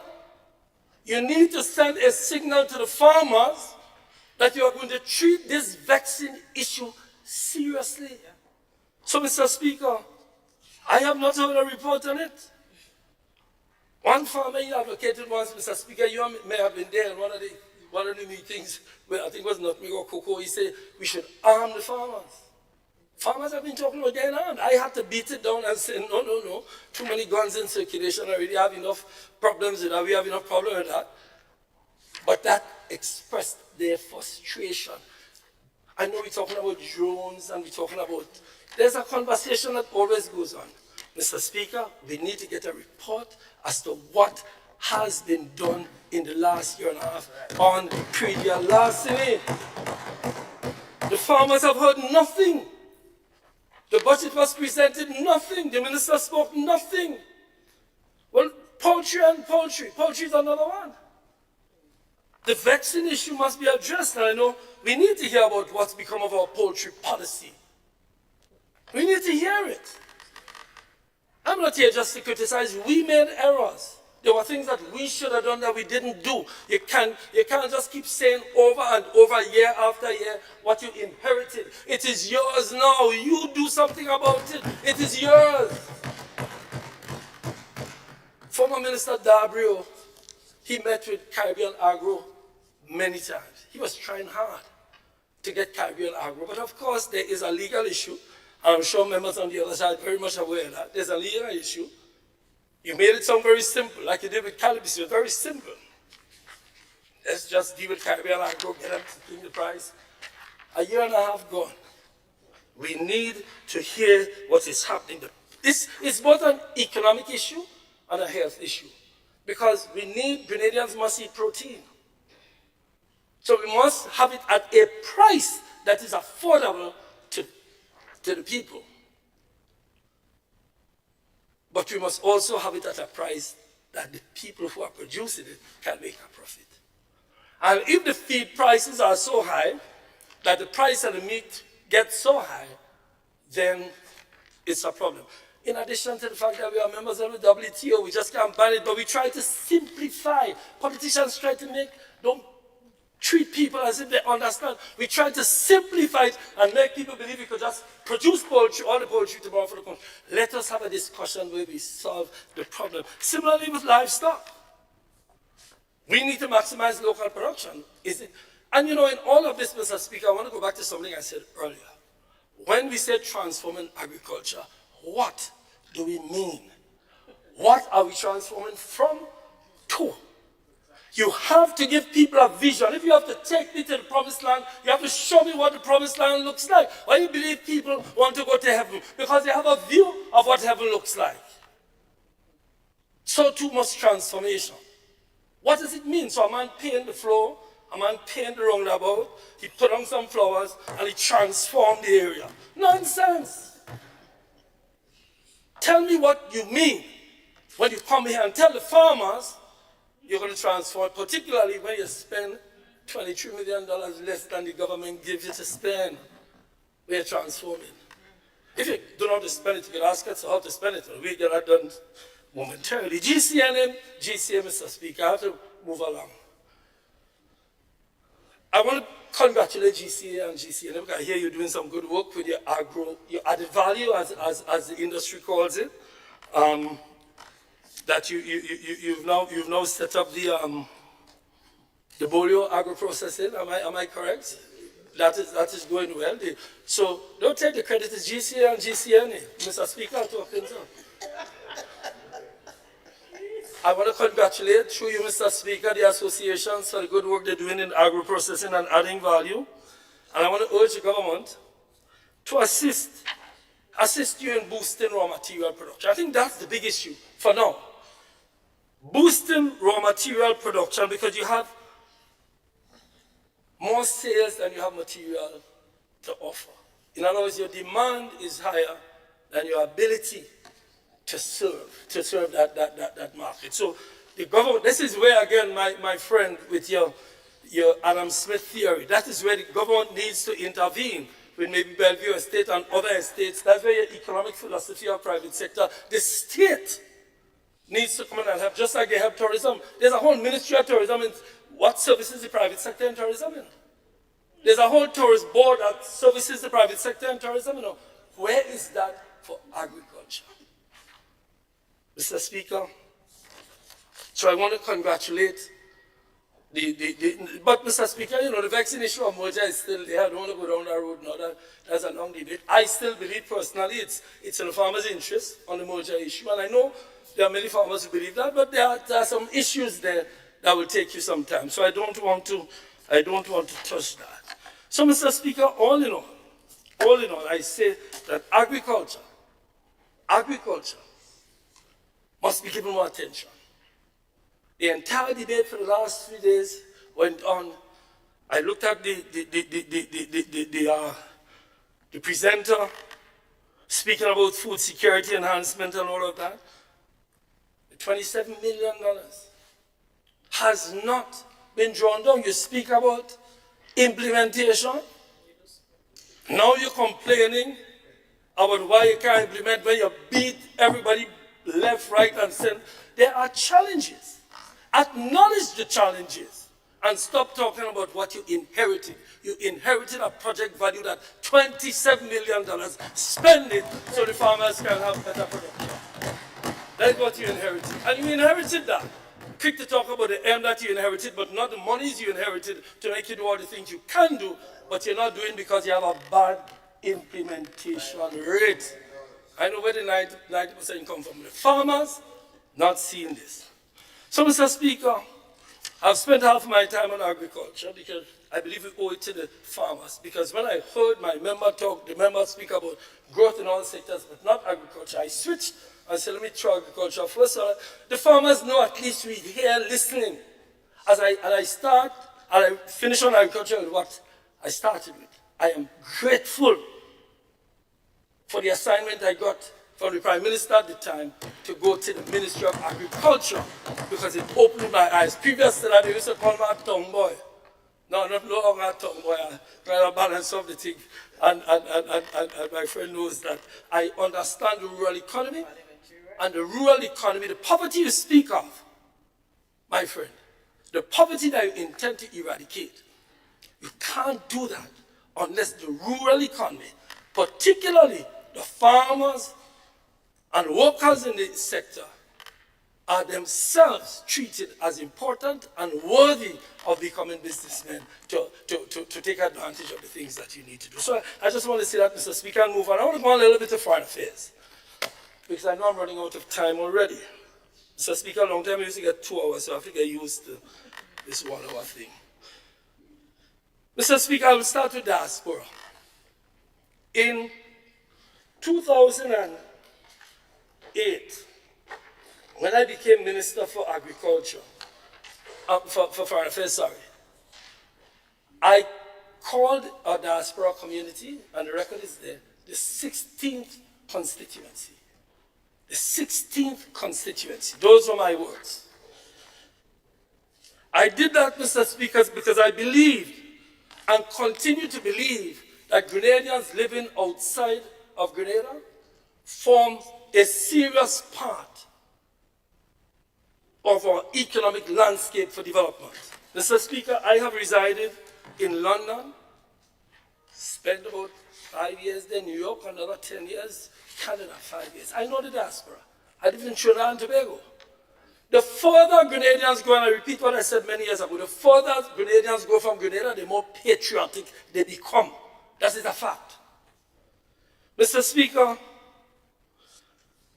I see there's a $50,000 allocation. Maybe I look in the wrong place. $50,000. I think the question would start, Mr. Speaker, with what do we see as the role of the diaspora? Are there a group of people, as one activist said recently, that we go outside and ask them to come back and register to vote? Are they just voters, potential voters? Mr. Speaker, no. That is not my view and our view of the role of the diaspora.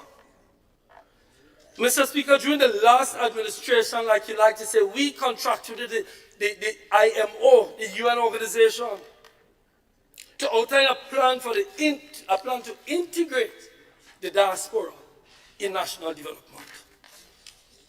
Mr. Speaker, because we must consider ways which we do two things. Two things must be done with the diaspora. One, maximize the investment potential of our diaspora community. Maximize the investment potential. And secondly, formalize a mechanism for the diaspora's participation in governance. Let me repeat it. Maximize the potential investment from the diaspora, which is enormous, and two, formalize a mechanism for their participation in governance. Mr. Speaker, in regard to the second, I proposed once many years ago that maybe one of the senators in the upper house to be assigned to deal with the interests and concerns of the diaspora. That is on the question of governance. Maybe that is an idea that we should start talking about, because there are more Grenadians living outside of Grenada than live in Grenada. Enormous economic potential. Mr. Speaker, when we signed a contract with the IMO, it was for a couple of things. One, a mapping exercise that points out so that the minister can look on his wall and see where our diaspora is located, the major areas and the minor areas. Secondly, a skills assessment project, assessing the skills of people in the diaspora. You know, we get big contracts all the time, World Bank. We can ask some of our diaspora people who are well trained. Most of us, many of us are trained in it outside, but we came back. There are many of them there who are very skilled, but who are in very big positions. Or the leader of the opposition, he worked in Washington in a big firm. We can ask them to do some of this work so that our diaspora becomes integrated. Mr. Speaker, we also considered a remittance conference, looking at innovative ways, chatting about innovative ways to get them involved in our economy, and the establishment of the diaspora, the Office of Diaspora Affairs. That was something that was done by this administration. But all I'm seeing now with the diaspora, you're going to the diaspora, you're having a nice fete for them, a gala, whatever. That is not the maximization of the role of the diaspora. The diaspora wants to be involved in the economy, and they want to be involved in the governance. Let us talk about that. And you know what? You can't do it along tribal routes. You can't go down the tribal path for that. The diaspora, while some of them may have support this party or that party, the vast majority of them are concerned about Grenada, particularly the second generation diaspora. Because you remember, second generation Grenadians out there are Grenadians by law. They must be considered. And as we celebrate this 50th anniversary soon, Mr. Speaker, we call for a collaborative approach, member for St. Patrick West, on the diaspora. The diaspora can't be seen just as a voting bloc for one party over another. Of course you can have a party, a party, group and that. But in terms of the diaspora as an entity, we need to approach it through a serious discourse on where do we go. Mr. Speaker, for continuing on foreign affairs, reparations, Mr. Speaker, I just want to congratulate, I'm not sure if it falls under Foreign Affairs, yes, it does. But I just want to congratulate them on the participation in that. I want to mention my good friend, former Senator Ali Gill, for the work he's done. Every time I get a call from him these days to hold for him a matter in court because he's in Kenya or in Nairobi, or the last thing he just come from is Senegal. And, if you ask me years ago, I would have said this reparations thing is a pie in the sky, can't work. Most people are very cynical about it, but it is happening. Yeah. You know what it is for African peoples throughout the world to get apologies from the Church of England, the Bank of England, Lloyd's Bank, Travelling Family, the Dutch Prime Minister, King. You remember the atrocities of King Leopold? I'm sure you would have read that. To get an apology. Now, that is not the monies yet, but at least it's an acknowledgement by the colonial oppressors of what they did. You know what that meant to the Jews after the Holocaust, that up to today? You know what it meant to the Koreans in California who were locked up during the Second World War, during the Korean War, sorry? So that apology for Africans outside and inside of Africa has come a long way. Hopefully more will happen, and then we will have the discussion about how the reparations come to correct what was done as a result of slavery. Slavery has warped the development of Africa and Africans. And we must address the issue of reparations and raise the consciousness of our people about that. And I want to congratulate the ministry for allowing the participation and the Ministry for Foreign Affairs, and also to congratulate all the participants from Grenada. And Grenada, through Senator Gill, former Senator Gill, has become one of the most powerful of voices out there on the issue of reparations.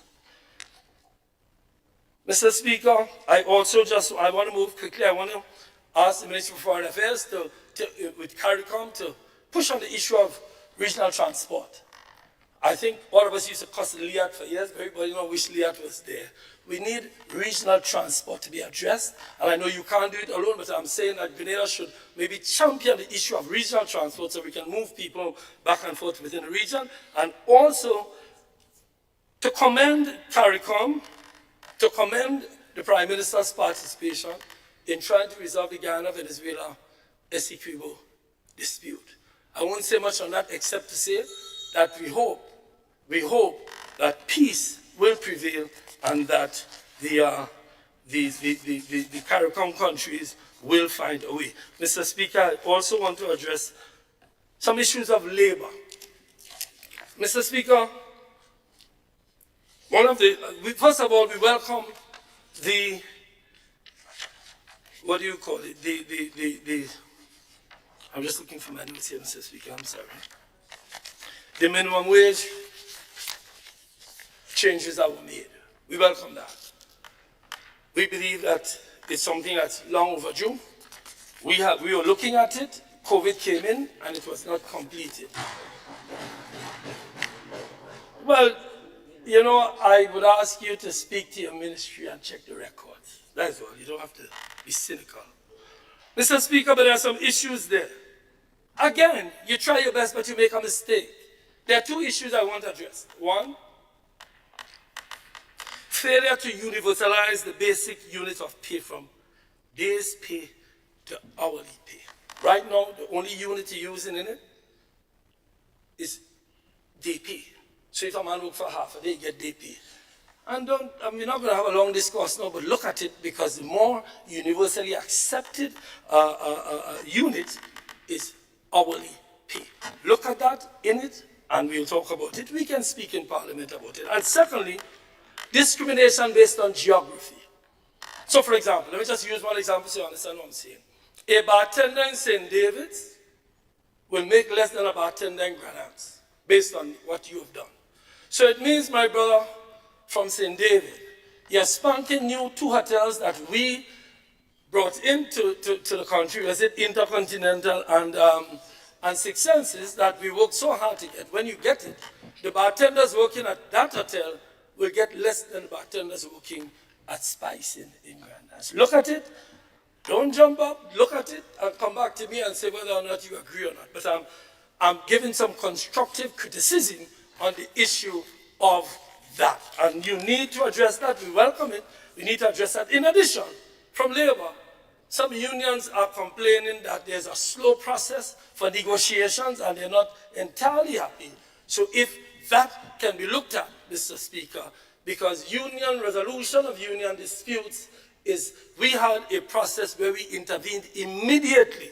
And I can say this, we intervened immediately, called the unions into the office, let's sit down and discuss it before it gets out of hand. So I urge you to have a look at that. In addition to that, you have not come up with your annual report from your Ministry of Labor, something required by the Employment Act. So, Mr. Speaker, I am running out of time, so I will move on to another subject. Mr. Speaker, I will go on to my constituency for a few minutes and then come back to another matter. Mr. Speaker, my constituency is affected like everybody else, particularly the removal of a lot of projects, programs for young people. I remember having meetings with them, going to speak with them. I remember, Mr. Speaker, attending some of these activities, either Imani's or the Youth Biz or, Fly, Empower. Because one of the major problems we have in the town of St. George is training. I never forget. One night a businessman called me, I said this here before, and said he wanted some plumbers. And I felt great, I'll get some plumbers to get some employment. Problem is I couldn't find any plumbers. Because there is a lot of skilled workers in the town of St. George, particularly among the young people. And that is what these projects will end up doing. Some of these young people, up to today, I remember buying tools for them, buying a saw, buying a drill, because they felt proud to go learn a trade. I remember sitting and lecturing them that what they should do is learn a trade rather than look for just a work. Mr. Speaker, we lament the deconstruction of many of these programs. We lament the fact that the Youth Bids program is nowhere to be seen, and that there are persons who are in the Empower program who can no longer attend Empower. Mr. Speaker, the Fly project, fostering level-headed youth. And then we complain when there's an increase in violence. Mr. Speaker, I spend most of my days dealing with young people who are in that kind of trouble. And they are not bad youth. They are just youth without a direction in life. Many of it as a result of fathers not being in a home, etc. But the fact is that I have found that if you find them some training, if you find them some course that they can go on, and I have seen many young people who are considered off the tracks, back on the track, because of these programs that the government has had. Call it what you wish about political this and political that. I know many people who are supporters of the other side who are participating in them. Remember, Mr. Speaker, I won twice with this side and twice with that side. So I know all of the people on both sides. The point I'm making is I am equally concerned because they all have become friends of mine. So, Mr. Speaker, I'm saying that the programs that were removed, please reinstate them. Have a heart for the young people of the town of St. George. Mr. Speaker, another, before I run out of time, the river project. I know a member from the other side indicated that she was going to break down the wall to get a view of the river. But I didn't know they were going to stop the project. Mr. Speaker, we need the river project completed urgently because that project saved lives and will continue to save lives. I don't know. Honorable MP, I think you read me. Yes, I read it. Proceed. The river project is a critical project for the people of River Road. The housing assistance, I heard all my brothers say about improving and tiling the floors. People, we appreciate that, and it's a good move. But we need more housing assistance. We need people who are not aligned to get housing assistance. Too many times, I've had to intervene because somebody said they've been refused because they consider them to be on the other side, whatever that means. I need the housing authority or the housing assistance program to be distributed fairly across the board. I'm just asking, intervene. Maybe I'm wrong. As the member said, maybe you're wrong. I'm telling you what I get. Employment continues to be a problem. You know, you said earlier, I think it was you who was speaking, you said about all the development and so on and so on and so forth, and what this report, you mentioned a report, and the report was saying, you know, if my constituents could take that report to the bank to get a loan, they will do very well. But the report does not reflect what we feel. You know, when you go on the ground, you know what you feel. You feel it among all sectors. You report, you know, sorry, political leader, but you know about statisticians and statistics. They can make statistics reflect anything if they want to. He get the lawyers have those arguments. So whatever is in the report by way of statistics, no, I'm not saying it's wrong. I'm saying, member, that when you speak to people on the ground, the glowing picture that you paint among workers, among farmers, among businessmen is not what you say. So while I believe in reports, while I believe in statistics, while I believe in numbers, and while they say numbers don't lie, the fact is the people who we are here to serve don't feel the optimism and the levity that you are saying they should feel. And you could tell them a million times they should feel better because you read a report, but that's not what I hear. And you know I live on the ground, so I know it. I get a reflection. Mr. Speaker, just by way of what is happening now. Mr. Speaker, we have opened a resource center. And this, the Prime Minister is not there, he mentioned something earlier. There's a resource center that we've opened. And that resource center is aimed at inviting the private sector, we've started already, to contribute so that we can deliver services to the people. Be it hampers, be it youth training, be it tools, be it medical equipment. In fact, we have a lady going around from the parliamentary office. She is going around visiting the people. She's going around visiting the people. That's the first bell, right, Mr. Speaker? That's the second bell on my brain. I didn't hear the first one. All right. I don't hear good at this, Mr. Speaker. So no problem. That's actually this way. So now I have my 7 minutes. Mr. Speaker, I ask No, Honorable MP, you did not request time. I'm asking for some time, please. You are granted 5 more minutes. Yeah. I'll take the 5 that my friend took.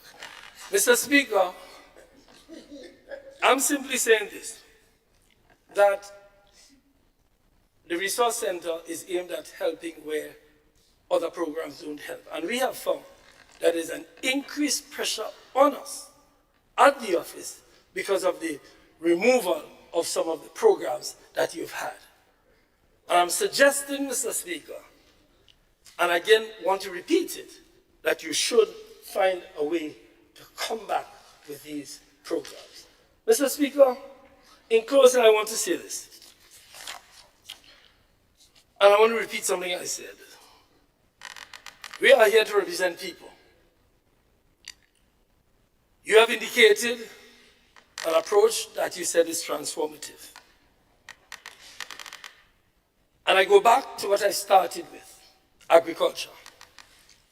I urge this House, and I urge members on the other side, to take agriculture seriously. I think importantly for agriculture, Mr. Speaker, we have to determine what is possible and what is not. We cannot become self-sufficient. No country has done that. But we can do the things we can do well. So for example, we found soursop, we found nutmegs, we found cocoa. We need to focus on these things, and we need to add value, as you are doing in the associations. But Mr. Speaker, it takes a certain drive. I have found I have found that if you push inside of the ministry, I had the experience. You have to push. You have to urge workers to work. But if you do that, you get things done. And I believe over the last year and a half, based on what farmers have been saying, Mr. Speaker, we have been tardy. We have not set it as a priority. And as I said when I started, the fact that the minister spoke for 5 minutes on agriculture is a metaphor for how they treat agriculture. It is not a priority. On behalf of the people of the town of St. George, I want to wish everybody a happy Christmas. I want to wish the workers a good Christmas. I want to wish my members on the other side, I hope you come back in the new year and try to improve your implementation rate. We can help with that if you ask us, but I hope, and I'm making a serious point, that if we work across the aisle, because one issue I want to raise is constitutional reform in closing. Mr. Speaker, I believe we need to address that issue going forward. Because I believe, you know, the member from Clarice who had a bit of guts the other day, when he leaned to his prime minister and said, maybe we could get our name on the passport. He forgot that he rejected it some years ago. So yes, I know you must be under pressure from the people of Clarice.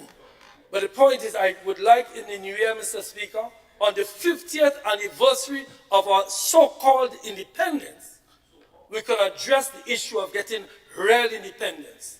And I refer to the possible conversation about republic, or conversation about Privy Council. Let's have a conversation. I'm not saying we go there, but as we enter into the 50th year of our independence, we must look back and ask this question.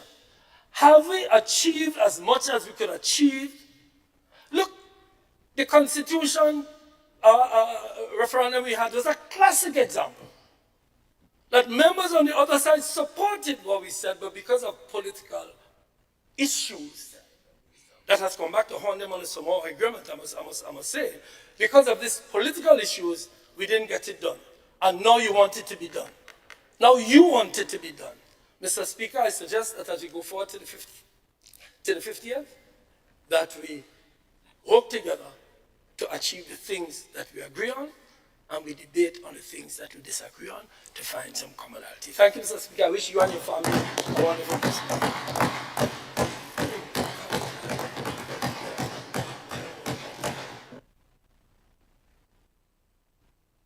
Thank you. Thank you.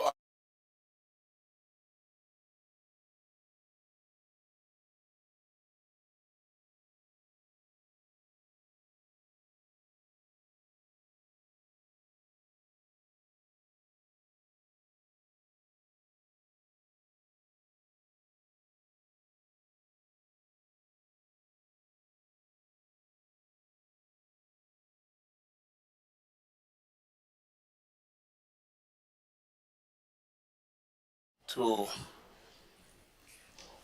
do our presentation.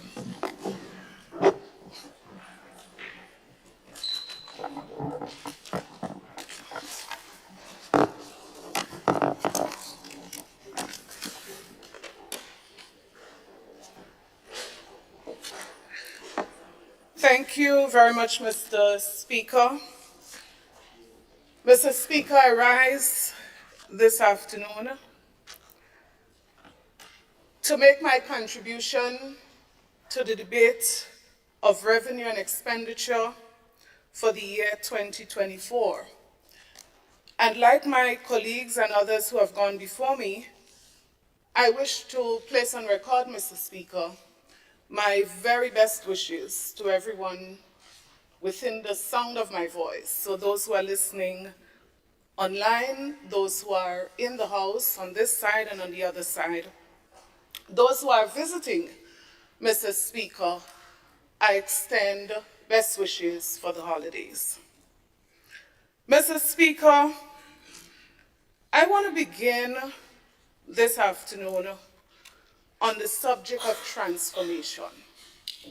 So much has been said about transformation from last Monday to a couple of minutes ago.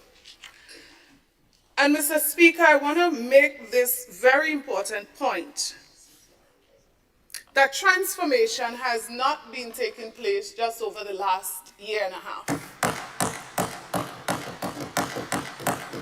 And I say this way, Mr. Speaker, because I would not stand here this afternoon and say that the current government has done nothing in the last year and a half. We heard we've done nothing in 30 years. I would not reduce myself to this, Mr. Speaker. But what I would say on the subject of transformation is that when we speak about transformation, we are speaking about seriously impacting extreme and radical change, Mr. Speaker. That's what transformation is. And so we ought not to confuse everything that we do with transformation. And we use the word so loosely. So, Mr. Speaker, when we speak about the name change of a project, that's not transformation. That doesn't make the project transformational. When we make superficial changes, yes, I might be sleeping, to projects, that does not mean, Mr. Speaker, that is transformational. So when we paint stones and bridges, that's not transformation, Mr. Speaker. There's a definition for transformation.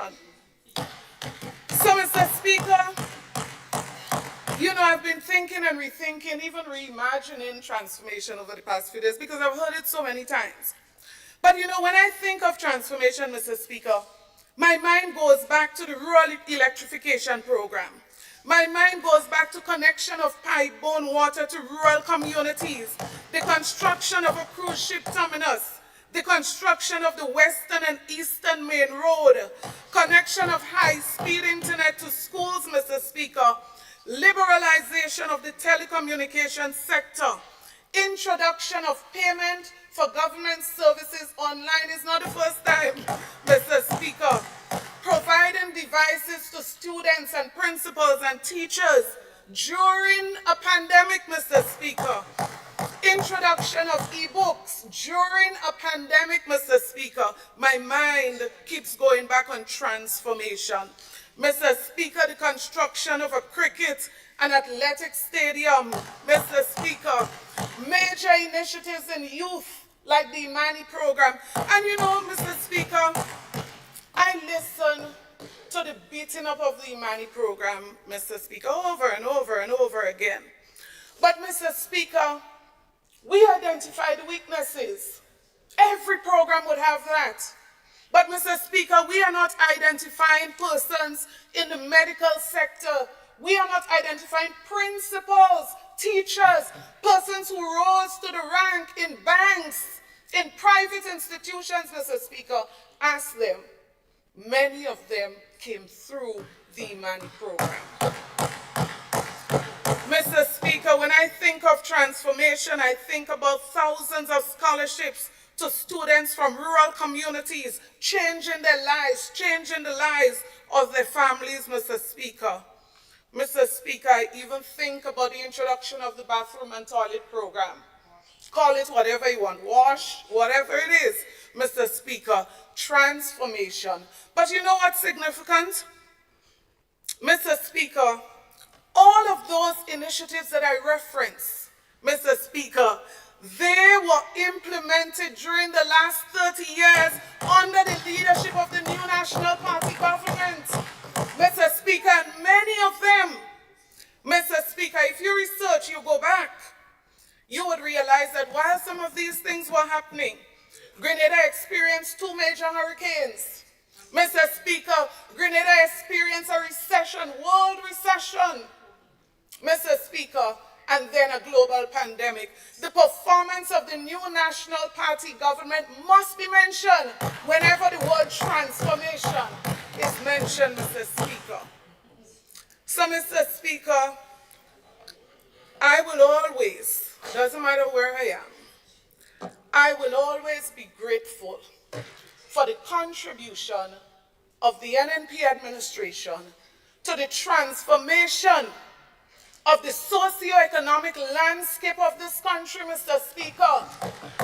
Over all these years, under the leadership of Dr. the Right Honorable Keith Claudius Mitchell.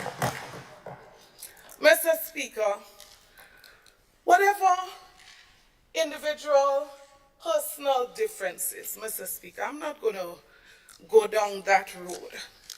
But, Mr. Speaker, don't go there.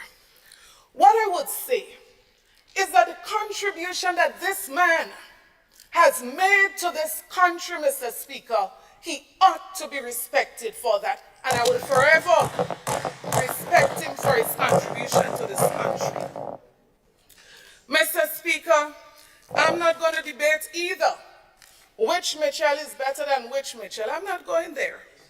Mr. Speaker, you could choose whichever Mitchell. But what I know, Mr. Speaker, not long ago, this Mitchell was a hero. But, Mr. Speaker, today he is zero. And that is why I say, you know, time is longer than twine. Mr. Speaker, let us not get into those trivial debates. Mr. Speaker, time is always longer than twine. Oh, yeah. So, Mr. Speaker, I want to speak about education. In the last budget, we were told that the focus of the budget for education would be on resilient school infrastructure, curriculum reform, technological and vocational training, enhanced transformational just keeps coming up because it's repeated so many times. Trivially, Mr. Speaker, technological capacity and education financing. So, Speaker, that was supposed to be the focus of the 2023 budget for education.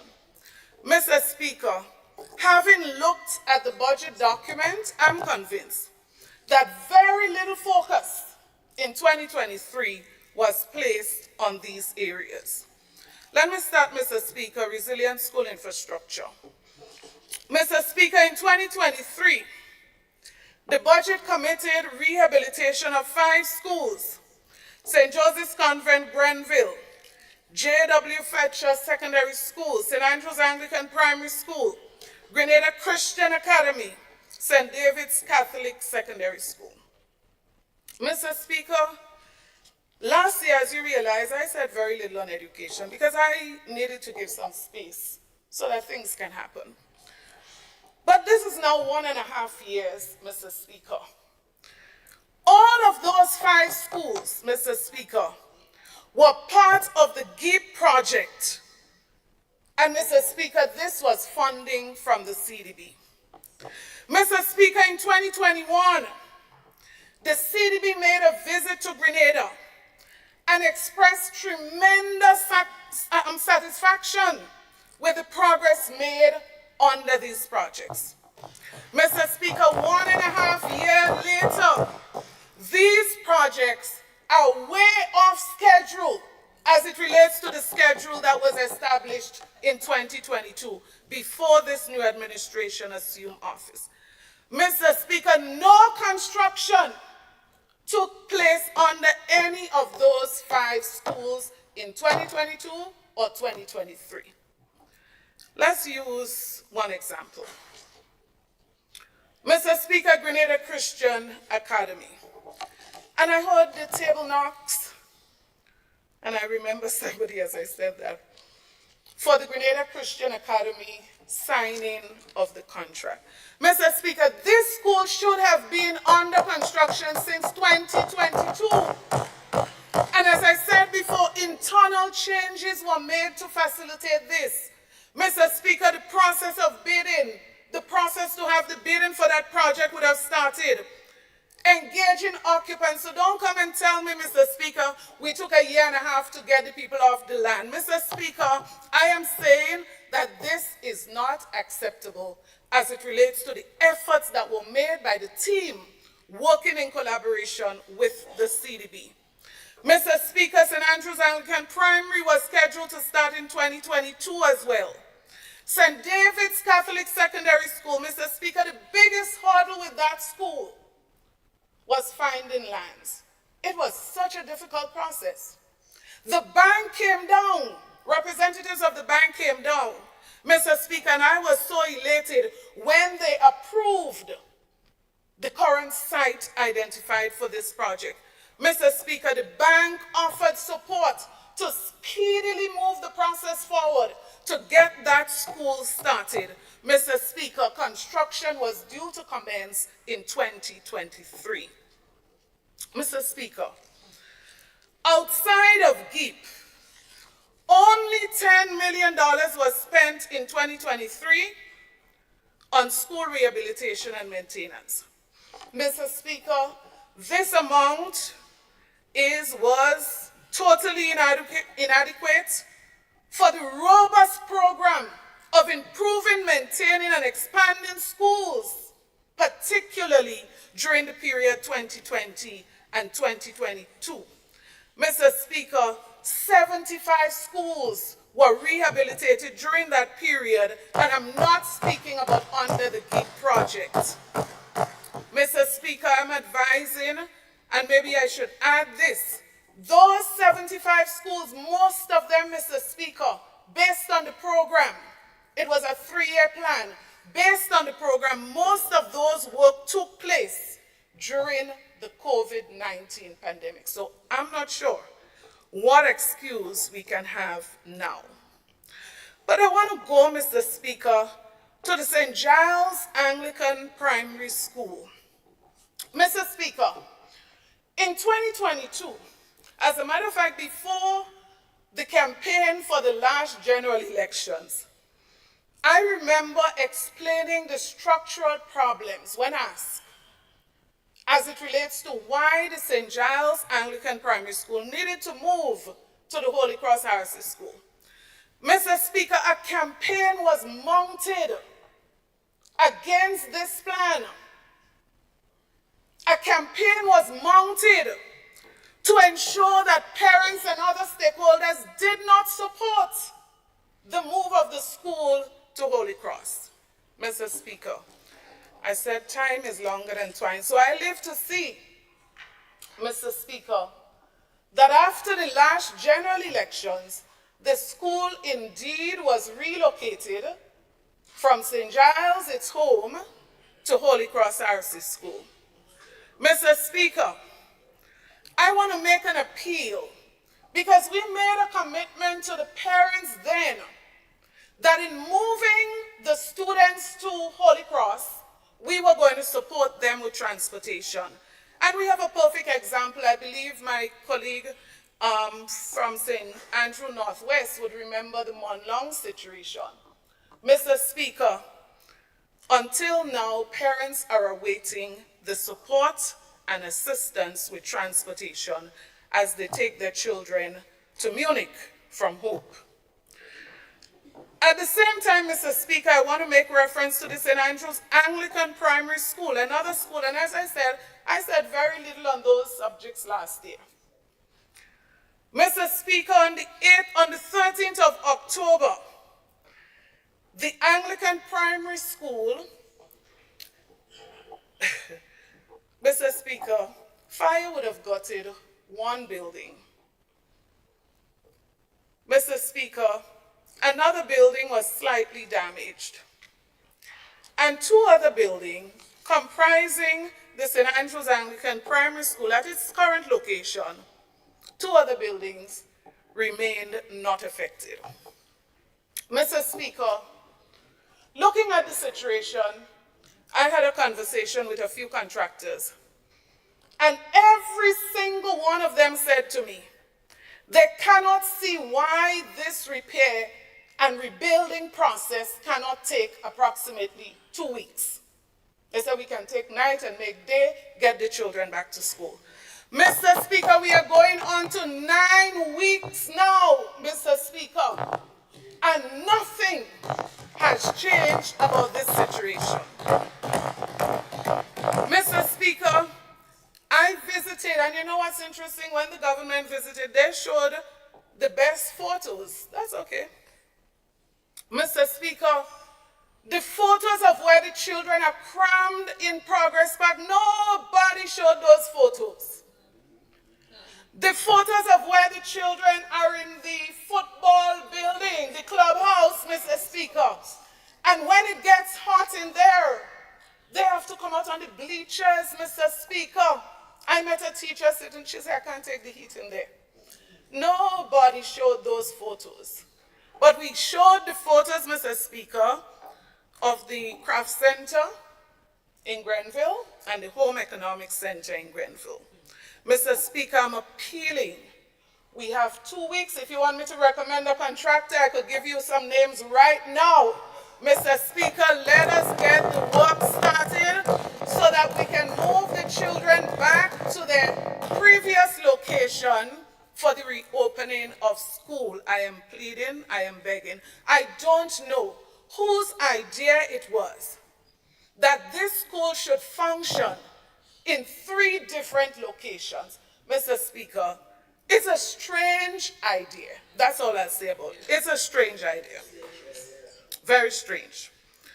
Mr. Speaker, so while I say it's a strange idea, let me add, in case you're not sure what my thoughts are, that the school should be in its current location. Let us rebuild the building that was gutted. Let us repair the building that's been scorched, and let us move the students in. You know what a teacher said to me as I sat there?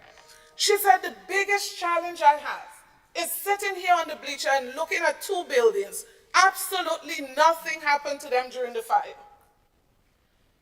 She said, that's the biggest challenge for me, to look at the 2 big empty buildings there. Curriculum and education reform. Mr. Speaker, under this priority area, $500,000 was budgeted. $500,000. And the government said to us, this is a major priority area. Mr. Speaker, at the end of the year, only 5% of the $500,000 was spent. Mr. Speaker, the project that seems to be touted most as the major achievement under curriculum reform is that of the introduction of local history in our schools.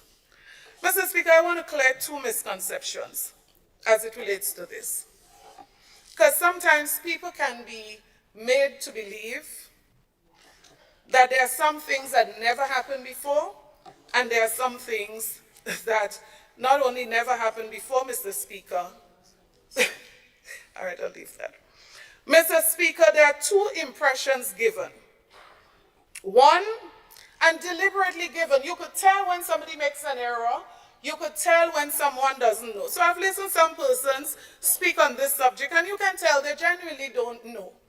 And you listen to some persons, Mr. Speaker, and you know it's just a deliberate attempt to mislead. So, Mr. Speaker, I listened, and it is said a history book was written for schools since this administration assumed office. Mr. Speaker, I listened again, Mr. Speaker, and I heard local history was never taught in Grenada. Mr. Speaker, let me just share some information for your enlightenment and for others. Local history was always taught in our schools, Mr. Speaker. Mr. Speaker, under the social studies program, accommodation was always made for history there. Mr. Speaker, in 2021, a policy decision was taken to separate and focus on local history, making it mandatory in our schools. Mr. Speaker, as a result of this policy position, Mrs. Dow was engaged. So Mrs. Dow didn't land after the last general election.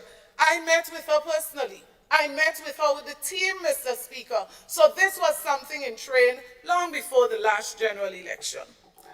But to go further, Mr. Speaker, all of the legwork was literally done. Mr. Speaker, and that is why I'm saying, let us not give the impression that this is something, we just came up with this brilliant idea after the general election. That is what was said, and I'm just correcting that this is not the case. So in 2021, Mr. Speaker, Mr. Junior Braveboy, who was then a teacher at the PBC, he was sought after to give support to this process, and he engaged a number of history teachers.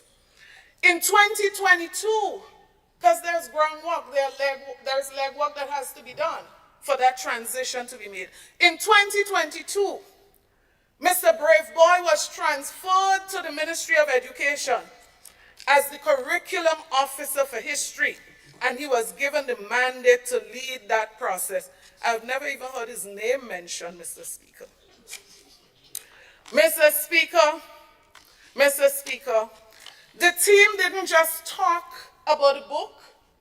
The team reviewed, Mr. Speaker, the manuscript. Mr. Speaker, the team was involved in the process of vetting the content of the book. Now, all this happened before the last general elections, you know. It may not appear that way. But, Mr. Speaker, I said it in the last budget. I support this 100. How could I be involved in the process of starting something and then say I don't support it? So I said last year, I totally support this. Let us get the books into the schools quickly.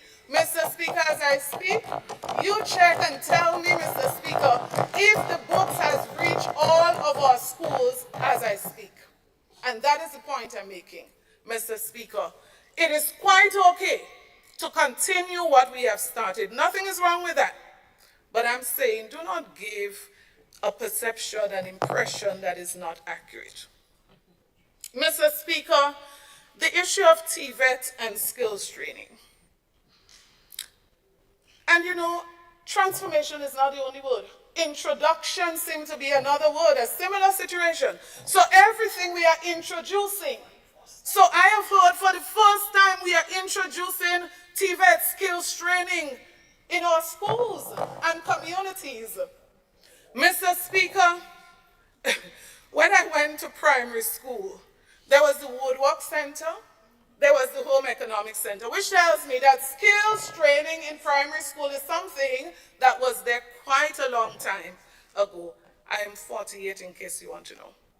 Mr. Speaker, in 2022, a policy decision was taken to expand that program in our schools and to improve on the arrangements of centralization. And I would advise the government, you know, sometimes there's wisdom in planning and structuring things in a particular way. Jumping to do everything without thoughts don't always work out. Some people believe in luck, but it doesn't always work out. So there's a centralized program. So there's a Woodwork Center, for example, in Grenville, and it serves schools around Grenville. There's a Home Economics Center in Grenville for years, many, many years, has been servicing students around the area, the catchment area, as we say. Mr. Speaker, I would love to see a center in every school. Nothing is wrong with that. I would give table now. If we bring this year, 2024, a center in every primary school, I would be first. I would speak first, and I would support it. But, Mr. Speaker, my humble advice is, let us upgrade and expand, as the plan was, the central catchment areas as we move to expand the program further. That would be my humble advice, no cost to that. Mr. Speaker, so we can, in the medium and long term, we can do additional things. So we started, in light of this plan, Mr. Speaker, to provide additional equipment, additional specialized teachers, to make sure that the plan progressed in a particular direction. So there's absolutely nothing wrong with expanding. Mr. Speaker, when it comes to secondary schools, you would think that it is the first time we're going to do skills training and TVET in secondary schools. Mr. Speaker, some of our secondary schools are already, in case this is news and it's information, they are already doing CVQ, TVET subjects, and some of the areas, Mr. Speaker, furniture making, crop production, commercial food preparation, general construction, garment production, electrical and electronics technical drawing. Mr. Speaker, those are TVET skills training, and those have been happening for a long time. What I would support, Mr. Speaker, let us expand it. Let us make sure every school have the equipment and the program to do more of that. Mr. Speaker, if you ask me, I also support community skills training, 100%. I heard mentions of certain initiatives, introduction, Mr. Speaker. Mr. Speaker, Recently, and I'm speaking now about 2022, 3 centers for excellence, that's the last set of that would have been established. 3 centers for excellence. And this would be another free advice that I would give, Mr. Speaker. We don't have to go building a center in every community. Because guess what? The cost to build a center is going to run us over $300,000. I say, put equipment. So the money you're going to use from the National Lottery Authority, free advice, let's use and get quality equipment. And what we can do is what we started. When we started to establish centers of excellence, Mr. Speaker, is to use our schools after school hours. So we invested additional resources in SAS, Westerhall Secondary School, and other schools, Mr. Speaker. And we said, and I feel very strongly about that, our school doors must not be closed. So when students have finished at 2:30, 3 o'clock, other people can come in and use the equipment, because I'll tell you what you're going to find out along the way. The cost of equipment is exorbitant, very expensive. And this money you have in the budget there, Mr. Speaker, I could guarantee you it will not be able to properly equip one center if we mean business, if we're serious. And that is why I say, forget who say it, and just consider upgrading and upscaling the existing labs. So we just built in PVC a wing that was over $5 million. Serious investments. Bishop's College, I'm sure, 12 million, 13 million. Mr. Speaker, that school in Grenada, SDA Comprehensive, I'm sure that was about $9 million, Mr. Speaker. I am saying we have made significant investment in buildings. So let us now use the resources to expand the programs that are already in some of these buildings so that people, everybody, Tutbagai, can benefit. And it just has to work. And people prefer that because they do their work during the day, they go to the center in the evening after 2 o'clock, after 3 o'clock. But Mr. Speaker, another example, because I'm sharing those not with the intention to boast of what this administration did, but since you refer to introduction, it tells me that if you think you are introducing it, means you don't know that it existed. So I'm saying to you, now that you know, you can now go back, look at it, see what you can do to improve it, and you can expand it at the same time. So Mr. Speaker, in St. Patrick, a skill center, which I believe can be a model, I'm not saying it's perfect, but we can improve on it, you can expand it, it's going to save you some monies. And that center, Mr. Speaker, was established to train persons and to employ them at the same time. Furniture making. Mr. Speaker, you go to the Ministry of Finance, you go to the Ministry of Education, you go around the government service, the prison and the police, and I'm sure you're going to find desks and chairs and other things that came from this center, Mr. Speaker, a model. Then, Mr. Speaker, if you go to polls, I don't know what's happening there. No, I don't pass that very often, Mr. Speaker. But you would find another center of excellence. Would not have been perfect, I'm sure. You tell me where you have a perfect program. I want to go right now. So, Mr. Speaker, when you go there, you find young people being trained and hired, Mr. Speaker. Well, I don't know. You have to correct me. She said it's no longer in operation. But, Mr. Speaker, the concept, the idea was to establish centers of excellence around the island, not necessarily building a center in every place. So let us expand, let us improve, let us take advantage. And I'm only humbly suggesting that so you can save some money from the buildings that could go into making the program better. But Mr. Speaker, the skills training thing went very far. Not just in the schools, not just in the communities, Mr. Speaker. Under the Emmalin program, Mr. Speaker, hundreds and hundreds of young people earn CVQ qualification, skills training again, Mr. Speaker. And while I'm at the Emmalin program, allow me to just slip in very quickly here, Mr. Speaker. The the issue of Imanis and what they're paid and what they're not paid and how much they're going to eat.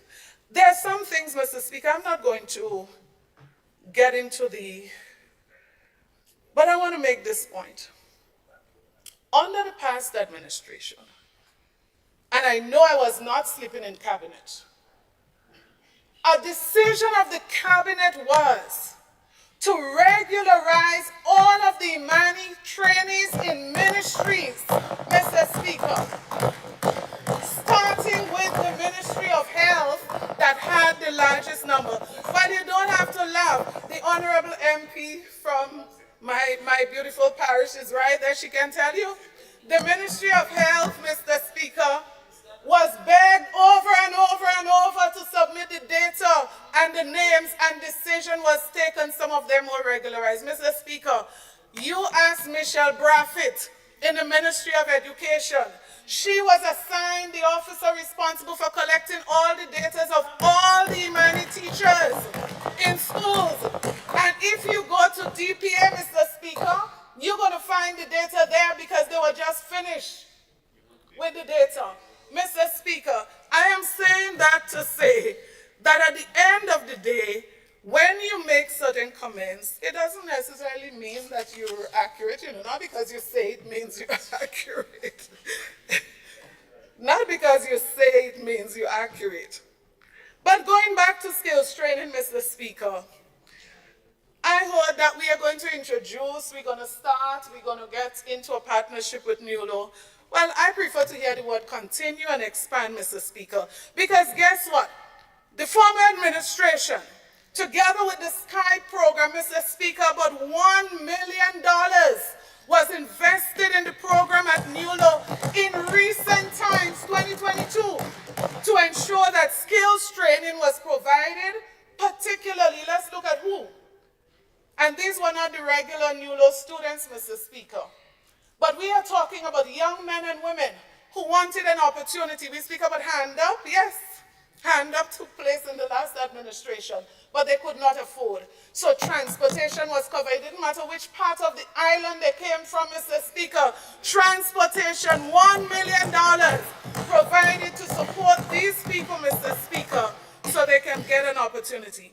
But on top of that, skills training, we're still talking skills training, Mr. Speaker.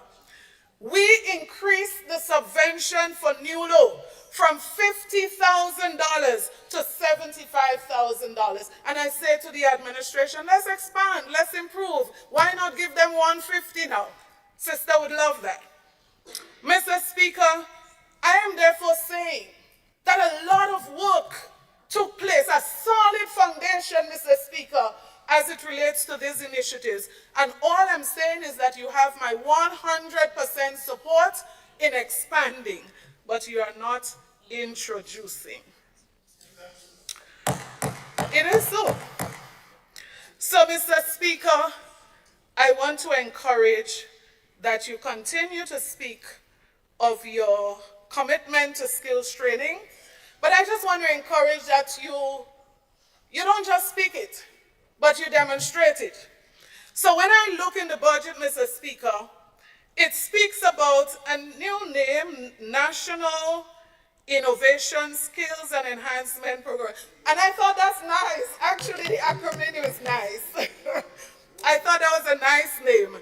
The acronym is actually nice, right? But Mr. Speaker, when I look at the allocation for 2023, it says $895,000. We're serious about skills training. It is a focus, it's a priority, and I love that. But let us demonstrate it. Oh, you now know that things are a process. You never knew that before.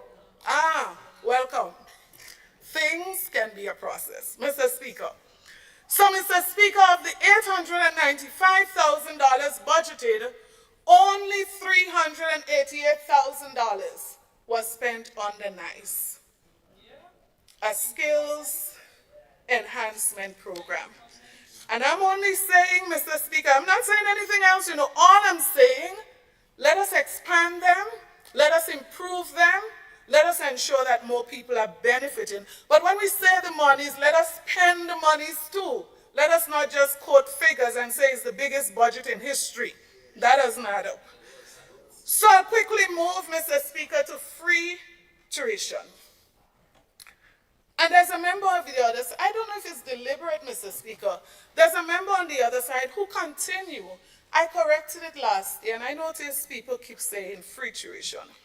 But there's a member on the other side who I believe now, I have reason to believe, is deliberately referring to this program as the free education program. Mr. Speaker, it says free tuition program. That's what it is. I heard the member for St. Patrick East said that we criticized this program. Mr. Speaker, if you go back, and I make no joke with these things, if you go back, you would find that I said I supported this. And if I support and I follow with some constructive criticism, nothing wrong with that. Nothing is wrong with that. It is intended to help to make the thing better and to improve for other people, right? Nothing is wrong with that. That nothing. Mr. Speaker, under the free tuition program, I want to just share a few observations, and I'll stick to my own constituency in case you don't want me to go there. So, Mr. Speaker, there's no objection to this program. Absolutely none. You have the money, you could give everybody. We've always said that. We didn't have it to give everybody. You have it to give everybody, no problem. We will talk about that. Mr. Speaker, so if you have enough money now to give everybody free tuition, no problem. That's nothing. Mr. Speaker, what I would say is let us be a little more considerate now to the many students who have received free tuition but are still having trouble going to school. Because, Mr. Speaker, having free tuition and no transportation don't make a lot of sense. Mr. Speaker, well, you know, I try to avoid responding, and please don't tempt me too much, because when you say that, and you talking about 2024, I am not talking about 2024. I'm talking about children who dropped out in 2023 because of this problem, Mr. Speaker. So don't tell me what's going to happen in 2024. Try not to disturb me, Mr. Speaker. Mr. Speaker, under our administration, we gave free tuition to students, but we did not just stop it at free tuition. Let me just make sure and make it clear, because I don't want anybody to say that I said what did not exist. We did not give to everybody. We could not afford to give to everybody. But we gave to those persons throughout the length and breadth of Grenada who applied and expressed an interest and were in need.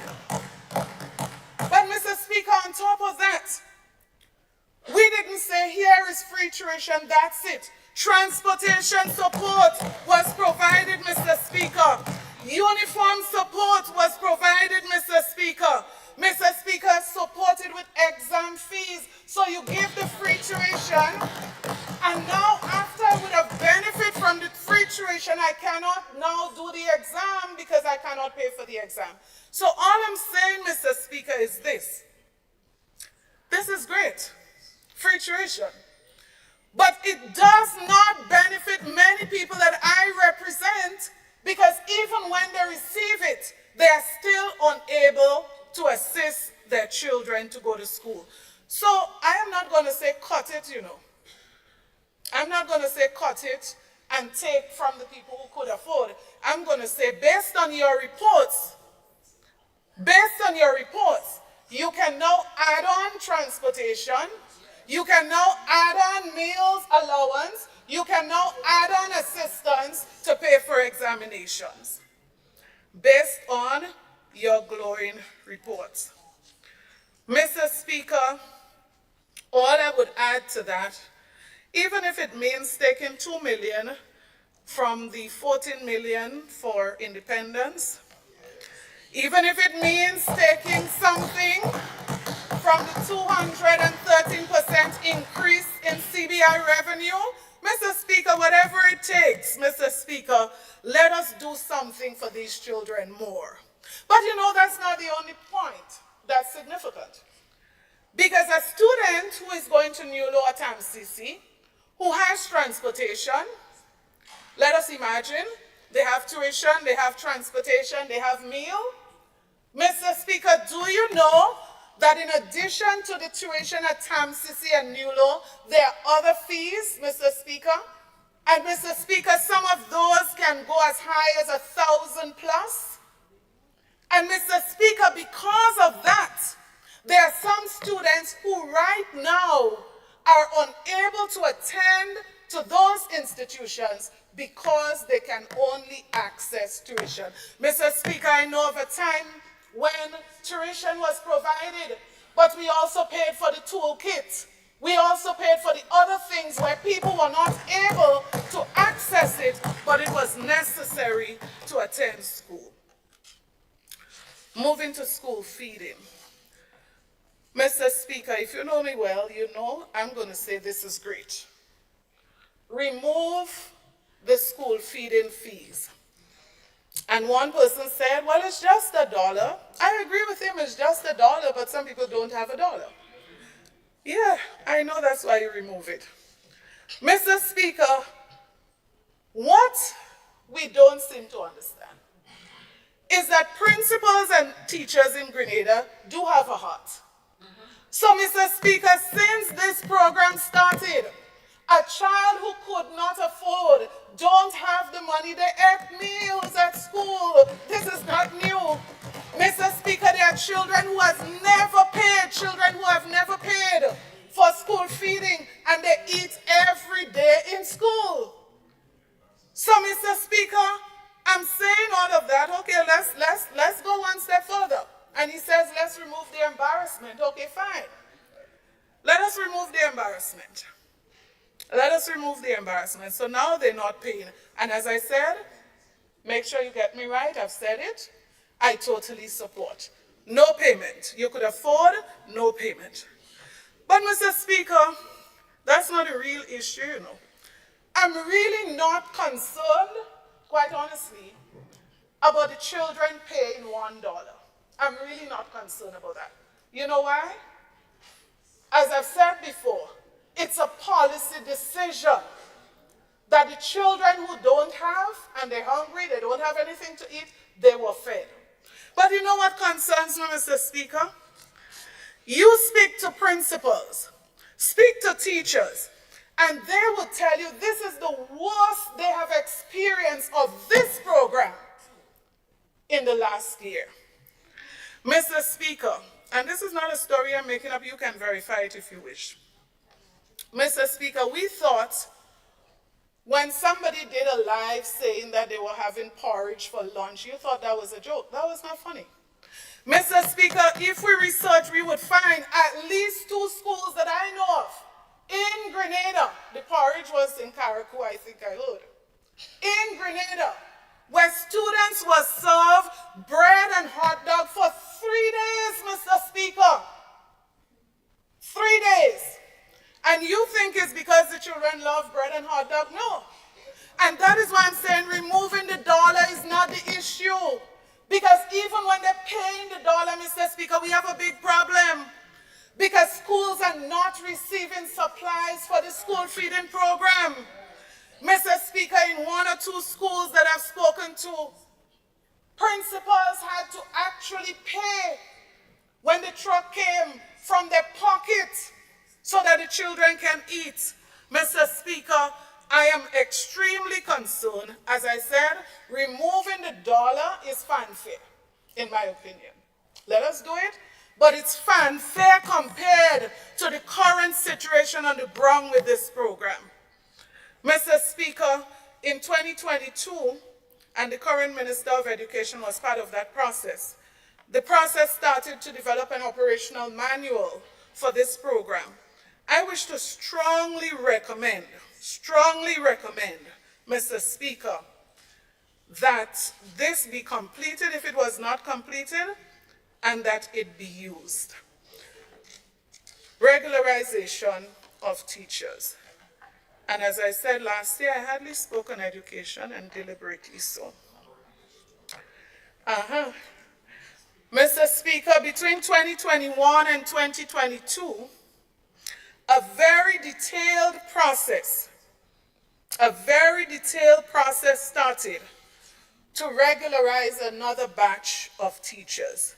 The intention was to regularize all teachers in the system. And this was following 2019, when 200 teachers were regularized in the service. 200 teachers. Mr. Speaker, all the data was collected by the Ministry of Education for the second and third batch, which would have completed the process of all those who were eligible for regularization. Mr. Speaker, this data was in the process of being verified by DPA, and a lot of work, Mr. Speaker, took place in regards to this initiative. Mr. Speaker, I'm really saddened to learn that this project or this process did not move much further than where it was in 2022. And that is why I'm saying, Mr. Speaker, by now, all of those 200 teachers should have been regularized. And let me make the point also that this process of regularization is very different to the regularization of persons in the public service in other sectors. That point must be made. But there's another point, Mr. Speaker, because when we go to regularize these people, we ought not to be regularizing them from 2023 or 2024, because I notice there's a new trend. Mr. Speaker, let us make sure that these persons receive all of their benefits by regularizing them from the date that they were supposed to be regularized. Mr. Speaker, I want to move now to social development and a few areas that were mentioned. And I want to start with the housing program.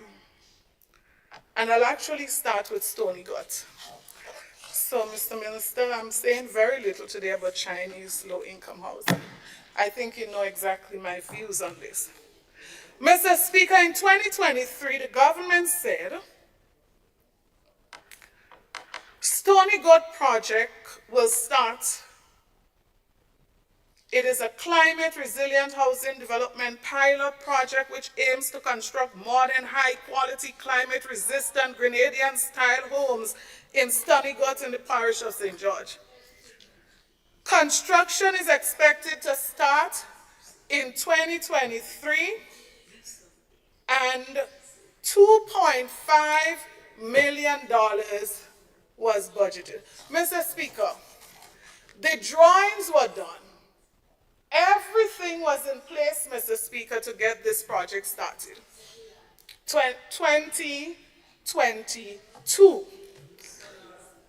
2022. Mr. Speaker, in December of 2023, the explanation is we couldn't start because some of the lands were given out. Mr. Speaker, I say go do some homework, because the land you're talking about is not the same land that was allocated for the construction of this housing program. So, Mr. Speaker, if it was not, okay, so let me say this. Honorable. Mr. Speaker, am I allowed to continue? Yes, I was just saying this. Thank you.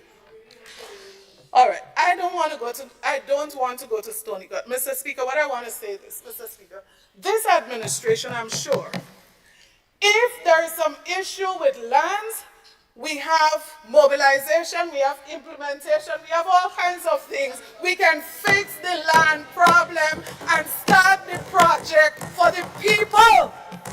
Mr. Speaker, that's all I'm saying. So if there is an issue regarding the land, let's fix the problem. Let us not take a decision that they're not going to get the project because there's an issue with the land. So, Mr. Speaker, if every project has an issue with land, are we going to decide not to do it anymore? Mr. Speaker, I don't accept that explanation, and I am saying humbly so, that cannot be, because I'm sure the lands you're referring to do not have concrete buildings on them. And if we don't have concrete buildings on the land, I am saying, you are accustomed taking back land. Mr. Speaker, she said, should we take back the land? Mr. Speaker, this administration knows best how to take back land. So I am saying, if you have to take it back, put them somewhere else and let us build the facility. There's enough land. How much acres? We must find land for them somewhere else. The only difference I'll advise you, when you take it back, don't leave them in the rain. Find adequate accommodation for them somewhere else. I say leave me alone when I'm talking. Mr. Speaker, I want to quickly move to the constituency. Mr. Speaker, I think I might be the only person who started speaking about the constituency last. I honestly didn't want to start on what, for me, is a very depressing note. But I start by saying, Mr. Speaker, that I continue to feel extremely honored to represent the people of my constituency.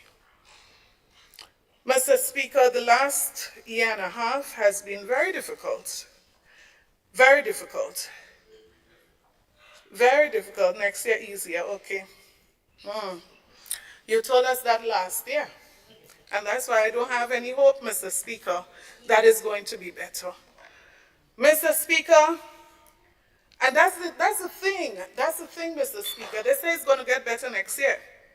They told us that last year. But not only that, they told us that things are better.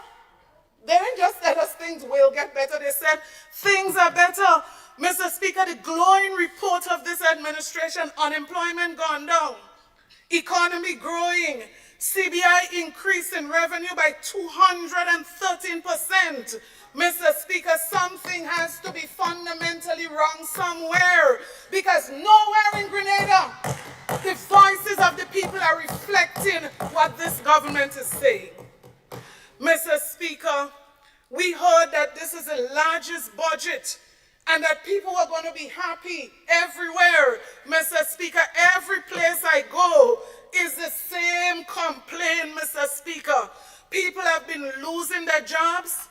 The level of victimization, Mr. Speaker, is real. Whether you want to say it's real or not, it doesn't change the fact that it's real. Mr. Speaker, senior citizens, Mr. Speaker, have been seriously affected by the cuts in the income they receive from government, Mr. Speaker. Mr. Speaker, all right. So the issue of temporary, Mr. Speaker, I didn't plan to raise it, but because you raised it, let me just address this, because I'm a little bit confused, and I just want to make reference to this, and this is my own conviction of what this situation is. The Minister for Finance last year made these comments. In light of the increased cost of living expenses, in this regard, the following social protection initiative, part of government's strategy to help cushion the effects of the pandemic on the most vulnerable. Therefore, Mr. Speaker, a maximum increase of $150 per household for beneficiaries of the SEED program will be in effect from January. This additional benefits exclude those added temporarily. Your word. And I said I had no intention of using this, but since you are convinced that this was a temporary measure, let me just explain this. Those added temporarily as part of the stimulus package. So he said this additional benefit excludes. This was the Minister for Finance. So anything I say, Mr. Speaker, was not what it did. this is what the Minister for Finance, where the money is managed, was saying. But Mr. Speaker, as I said, I had no intention of using this, but let me just help my brother on the other side. Mr. Speaker, the Minister for Social Services at the time, my honorable colleague on the other side, she went on to support the Minister for Finance. And she said, Mr. Speaker, we also will be expanding the amount per household so that the house can get up to 150 more than what they were getting last year. We recall, Mr. Speaker, that the maximum a household would get would be 500. Now a household can reach up to 650. And the elderly homes will see increase in what they are given. We are the only government, well, at that time she was talking about the New National Party government, right? She's still correct. She's still correct here. Mr. Speaker, we are the only government, Mr. Speaker, those were her words, that deliver on our promises. We're not telling you, vote us, and when we get into government, we'll give you 400, and instead, when you get into government, hundreds of elderly citizens are being thrown out of the program. Mr. Speaker, this to me confirms an agreement with what the Minister for Finance said. And so, Mr. Speaker, in responding to the comment thrown by the member, as I said, I had no intention of reading this, that this was not a temporary initiative. But you know what I'm convinced about, Mr. Speaker? Temporary or permanent. The NNP administration that I am a part of, was a part of as the administration then, would never, Mr. Speaker, remove $150 from the income of elderly, poor women and men in communities. I'm convinced about that without a doubt, Mr. Speaker. And that is my honest opinion. Mr. Speaker, call it what you wish. Mr. Speaker, when I look through the constituency that I represent, elderly people continue to have challenges getting basic medication, particularly because of that cut they receive. People who never sought help, Mr. Speaker, in 20 years are embarrassed to ask for help. And they tell you that, Mr. Speaker, I never depended on government, I never needed no help, but the current state of things in the economy. Mr. Speaker, I'm still speaking about my constituency. People are denied a basic devotion work, Mr. Speaker, because of their political affiliation. But more so, Mr. Speaker, persons who are approved for housing support, bathroom and toilet support, Mr. Speaker, even when communication from the ministry went to the hardware to issue the material to them, somebody call and say, no, don't give them. Mr. Speaker, this is real. This is real, Mr. Speaker. And we can bloat and we can boast and we can say anything we wish to say about the economy. It does not change what the ordinary man is saying on the ground. So, Mr. Speaker, market vendors from the constituency crying on this Saturday. I met one after 5, almost 6 in St. George's. Can't leave all this stuff on the van. Mr. Speaker, speak to the fishermen. So you don't have to speak to me. You don't have to decide whether what I say is true or false. Speak to the fishermen, Mr. Speaker. People would tell you that they used to sell 300 pounds of fish per day. They're fighting to sell 50 pounds. Mr. Speaker, speak to them. And when you speak to them, Mr. Speaker. Honorable MP, this is your second bell. Okay, so Mr. Speaker, can I have 5 more minutes to wrap up? Granted. Did you say 20? I said granted. No, honestly, I didn't. I thought I must be blessed, but Mr. Speaker, I understand. So, Mr. Speaker, when you speak to these fishermen, they're not only complaining about the amount of fish that's selling. Mr. Speaker, they're talking also about duty-free concession that they used to get. Now, that is a major challenge. I beg that it be looked into. Mr. Speaker, they also Mr. Speaker, rebate. Mr. Speaker, they're begging. I can give you references as soon as we finish. I won't call their names publicly, but I can give you names. And just check them. When they go with the duty-free letter to obtain duty-free concession, what are they told? Mr. Speaker, I am saying they have a letter from the government. Mr. Speaker, businessmen and women, they are telling you this is the worst time they have ever experienced. Speak to boys on the blocks. Everywhere that you go, Mr. Speaker, people are saying things are the worst they have been. Mr. Speaker, Titiri, come up. Mr. Speaker, even Titiri cancel. You ever see Titiri stay back? 10 o'clock last night, Mr. Speaker, passing Titiri. Mr. Speaker, these are signs. And we're supposed to be paying attention to the signs, Mr. Speaker. There is a problem. And what the IMF say is not necessarily the final gospel. We have to listen to the people when they talk. So, Mr. Speaker, I conclude this evening, having listened to the administration present this year. The language is changing a little bit, transformation in the language. Compared to last year, we are hearing now everything takes time. We need at least 10 years. Bear with us. Our salary was too small, so we couldn't do as much. We heard, Mr. Speaker, right here, Mr. Speaker, we heard it.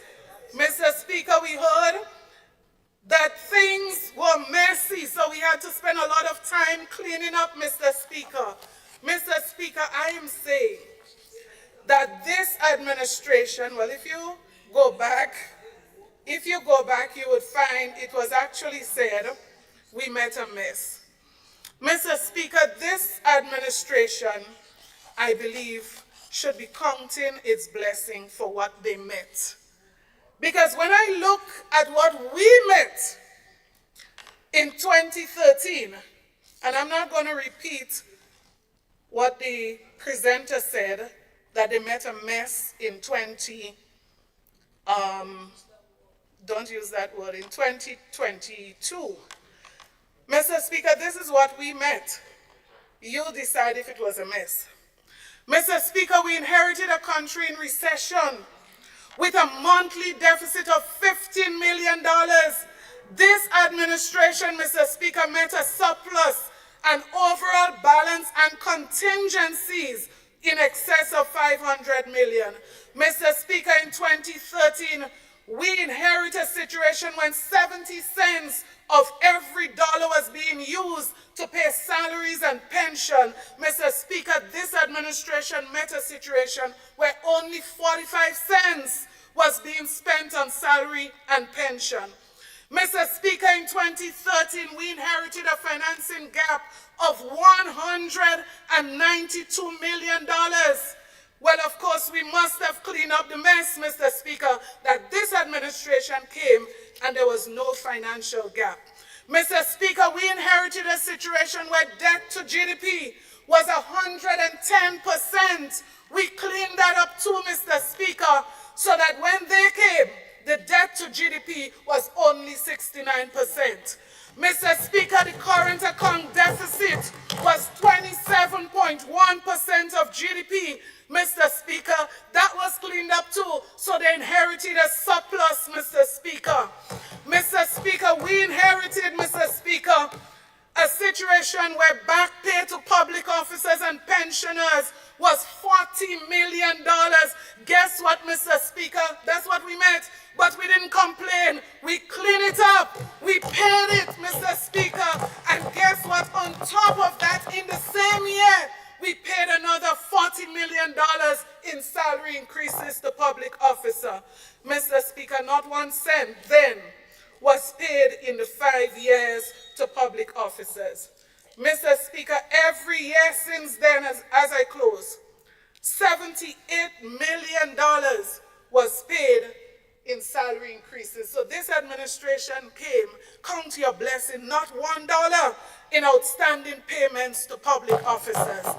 We carry a pension load of $76 million per year, Mr. Speaker, and I close by saying, Honorable MP, once your additional time is expired, should be no further debating. And I would Mr. only Speaker, allot thank time you. if you want to give thank you compliments. Yes, and that's what I'll do, Mr. Speaker. Very obedient, that's me. So, Mr. Speaker, recognizing the pension load we carry, I want to say a special thank you to my colleagues. I want to say a special thank you to the people of St. Andrews Southeast for your consistent support, Mr. Speaker.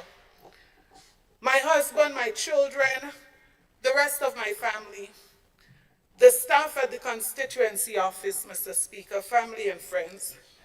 But, Mr. Speaker, most importantly, I thank God for His goodness, His grace, His mercies. Thank you.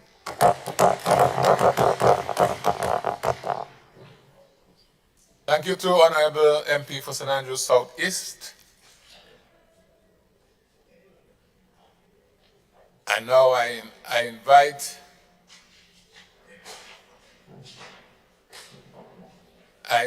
the Minister of Finance, MP for St. Patrick East,